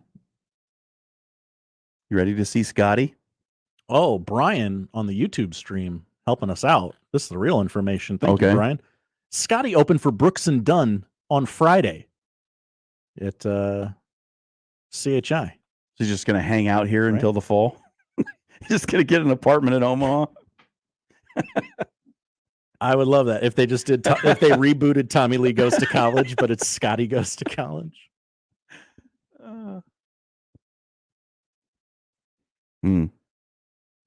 Well, I think we've said all we can say about Scotty McCreery, really. I've unloaded the clip on Scotty McCreery, yes.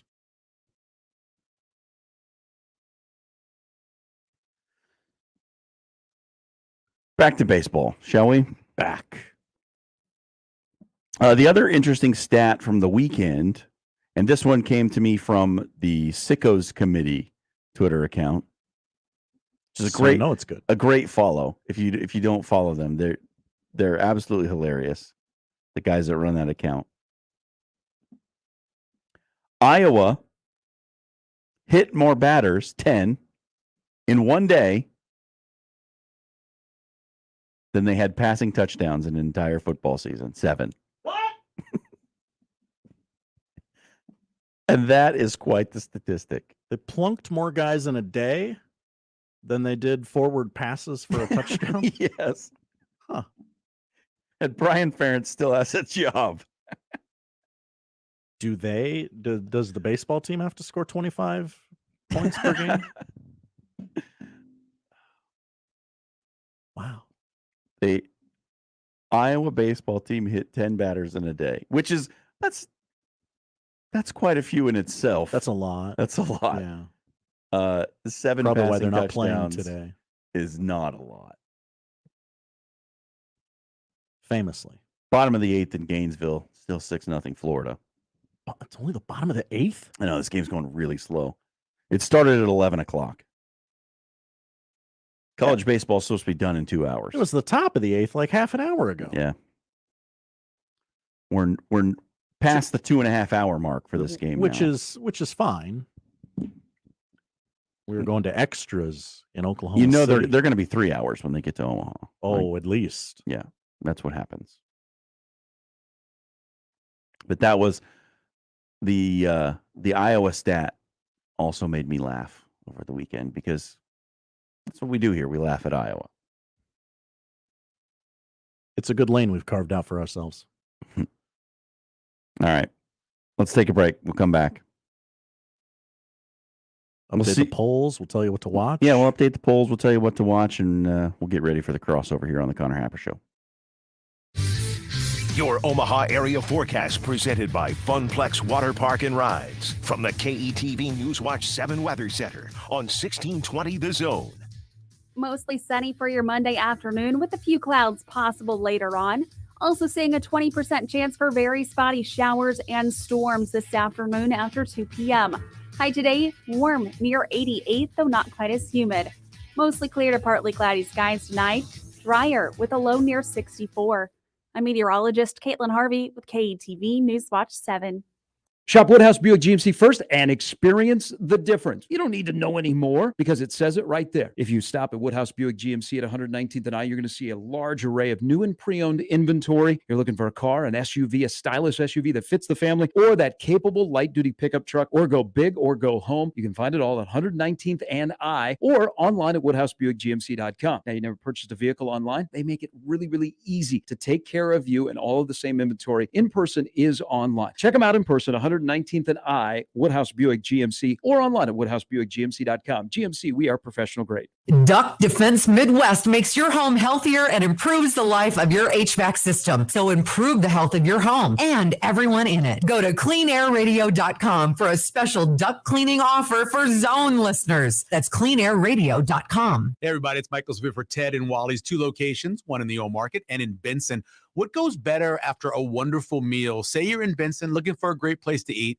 You roll into Taste of New Orleans. You get your po' boy, maybe have a little bit of gumbo. And what goes with that? Ice cream, ultra premium ice cream from Ted and Wally's. You swing into Ted and Wally's, whether it's a quart or a half a gallon or just a couple of scoops, you're going to love the ice cream at Ted and Wally's. So many different flavors and so many locations. 2 of them, in fact, Old Market and Benson. And when you go there, tell them Severe sent you. Next time you go to a tailgate party in Lincoln, think how great it'd be if you did it in a quality pickup from Tailgate Motors of Fremont.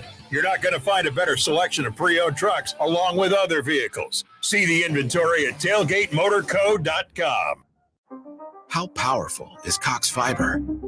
So powerful that one day, your daughter will be able to simulate a soccer match against some of the world's best players right from your backyard. Introducing Cox Fiber. With fiber-fast speeds, it's internet built for tomorrow, today. Limited availability in select areas. Speeds vary and are not guaranteed. Cox terms and other restrictions apply. Anywhere fans go to cheer on their team, there are behind-the-scenes MVPs, ensuring everything is game day ready. We see you, Joe, fixing seats so every fan can enjoy every game. And Allie, who keeps her stadium running smoothly from the moment the first game starts to the last play of the season. At Grainger, you're our MVPs, and we're always here for you, with supplies and solutions for every industry and 24/7 customer support. Call, click Grainger.com, or just stop by. Grainger, for the ones who get it done.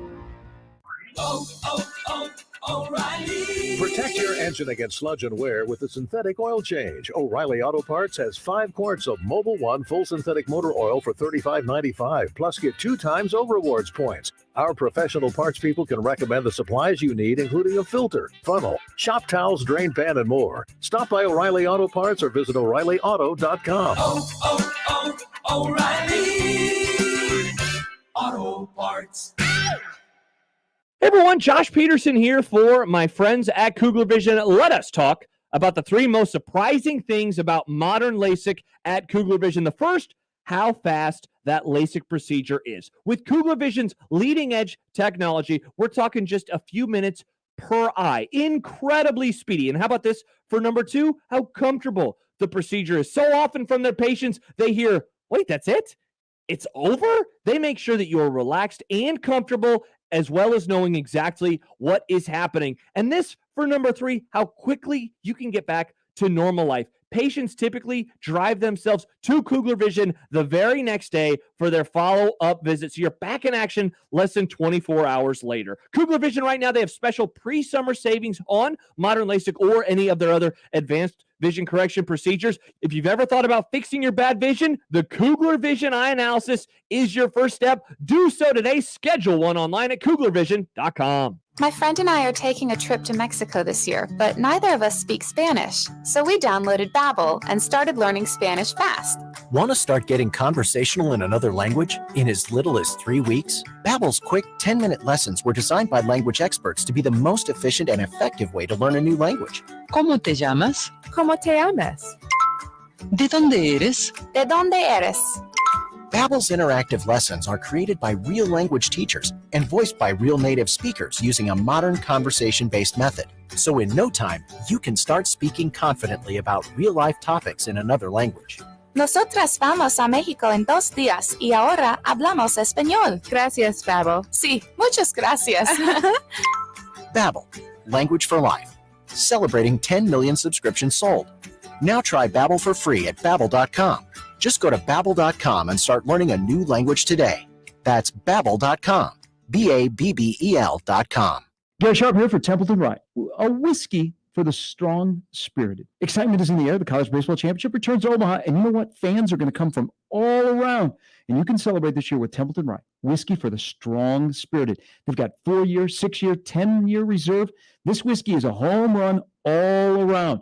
Now, you want to learn more about Templeton Rye, you can check out their Instagram, Templeton Distillery, or visit the on-site distillery just a short drive outside of Omaha. Enjoy responsibly. Templeton Rye Spirits, Templeton, Iowa, rye whiskey. Email us on the Equitable inbox with whatever is on your mind. The Zone inbox is brought to you by Equitable Bank. We take banking personally. You can hit me up, agree, disagree, tell me your thoughts on life at Hanley at 1620thezone.com. We want to hear from you on the Equitable Bank Zone inbox.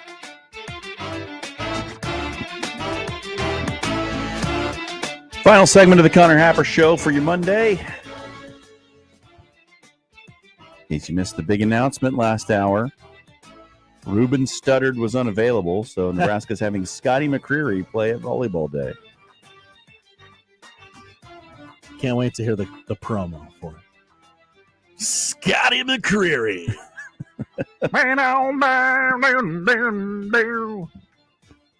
Jacob Badilla tweeted, I have no idea who Scotty McCreery is. Jacob, you're not alone.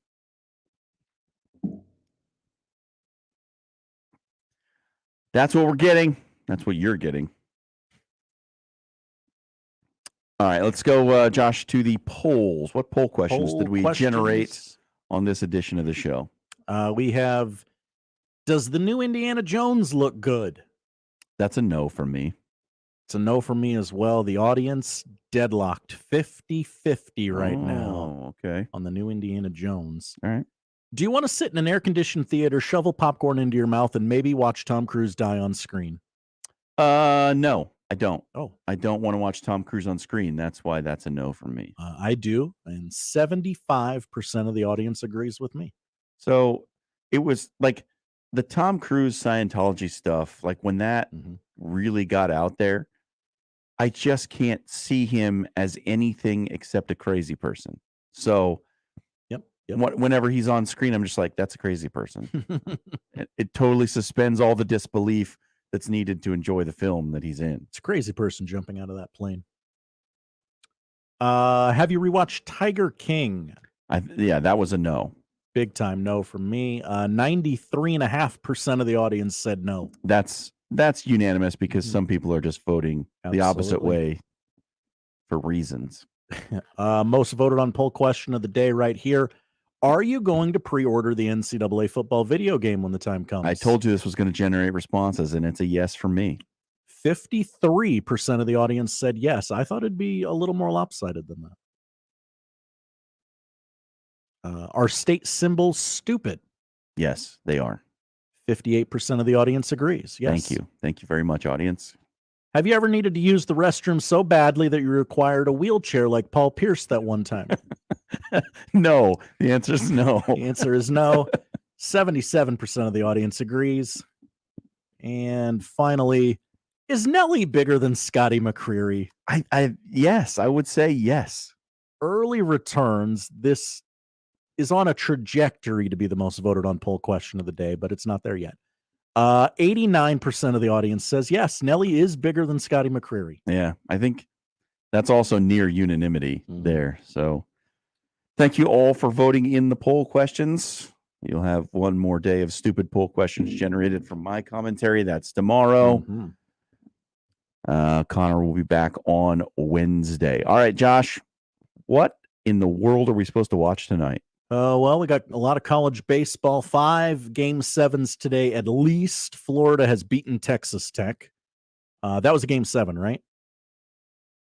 I believe it was. Yes, it was. That was a Game 7. So Florida is in the Supers against South Carolina. They are. LSU and Oregon State going on right now on ESPN Plus. Winner gets Kentucky or Indiana in the Supers. Excuse me, Oregon State needs 2 wins. Yeah, today. LSU win, they're in. Yes. Arkansas TCU getting underway here on ESPNU in about 15 minutes. Arkansas needs 2 wins to advance to face Indiana State in the Supers. TCU needs 1 win.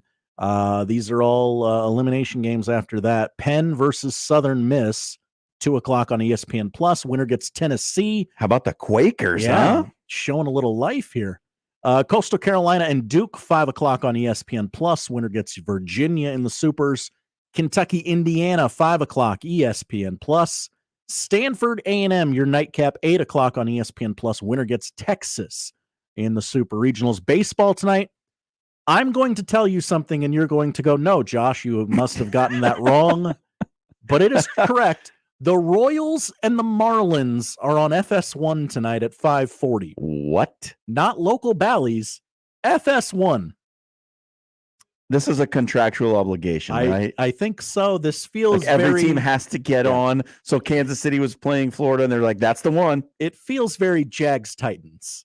Yeah. If we're being honest. Cardinals, Rangers, 7 o'clock on MLB Network. Cubs, Padres on MLB Network tonight as well. Women's College World Series, they're in extras right now between Oklahoma and Stanford. They are tied at 2 in the 8th inning. Florida State plays Tennessee at 6 o'clock. If Tennessee wins, those two will play another game tonight. Stanley Cup Finals Game 2. Vegas leads 1-0. They take on Florida at 7 o'clock tonight on TNT. And finally, American Ninja Warrior returns at 7 o'clock tonight on NBC. The season 15 premiere. Competitors as young as age 15 return to take on veterans and face an even taller mega warped wall. I don't know what that means. It sounds exciting. We were watching the promo on one of the commercial breaks here in the studio, and it looks like they're doing like 2 going at the same time against each other, which is not a thing they've done before, I don't think. Sort of like the American Gladiators obstacle course. Yeah. Or do you remember what was the Nickelodeon show, the kids obstacle course, where they had to get the aggro crag? Guts. Yes, Guts. Do you have it? Yep. That was Ninja Warrior before Ninja Warrior. Mm-hmm. But, well, that's going to give you a good list of things to watch tonight. We didn't get to this. Our favored underdogs of the weekend did not fare well. Oral Roberts, I don't know if were we favoring them as an underdog. I don't think we were. We did warn you not to let them get hot. Just warned you about them. I said Coastal Carolina, I think Omaha would welcome them back with open arms after they won the title here unexpectedly. They've got an elimination game against Duke at 5 o'clock today, so they could be moving on.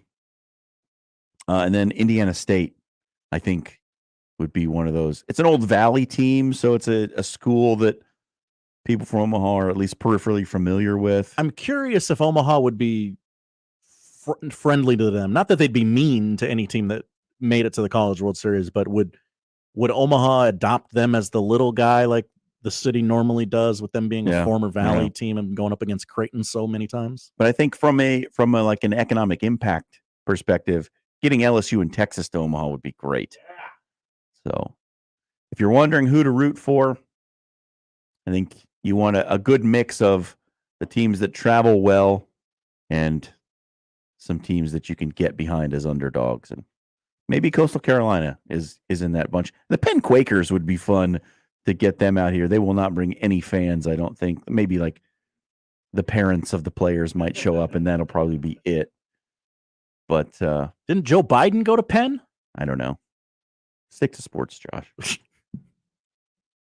Presidents love baseball. All right, that's going to do it for the Connor Happer Show on your Monday afternoon. John and Josh are in. The crossover is next. Live from the Host Coffee Studio, this is 1620 The Zone.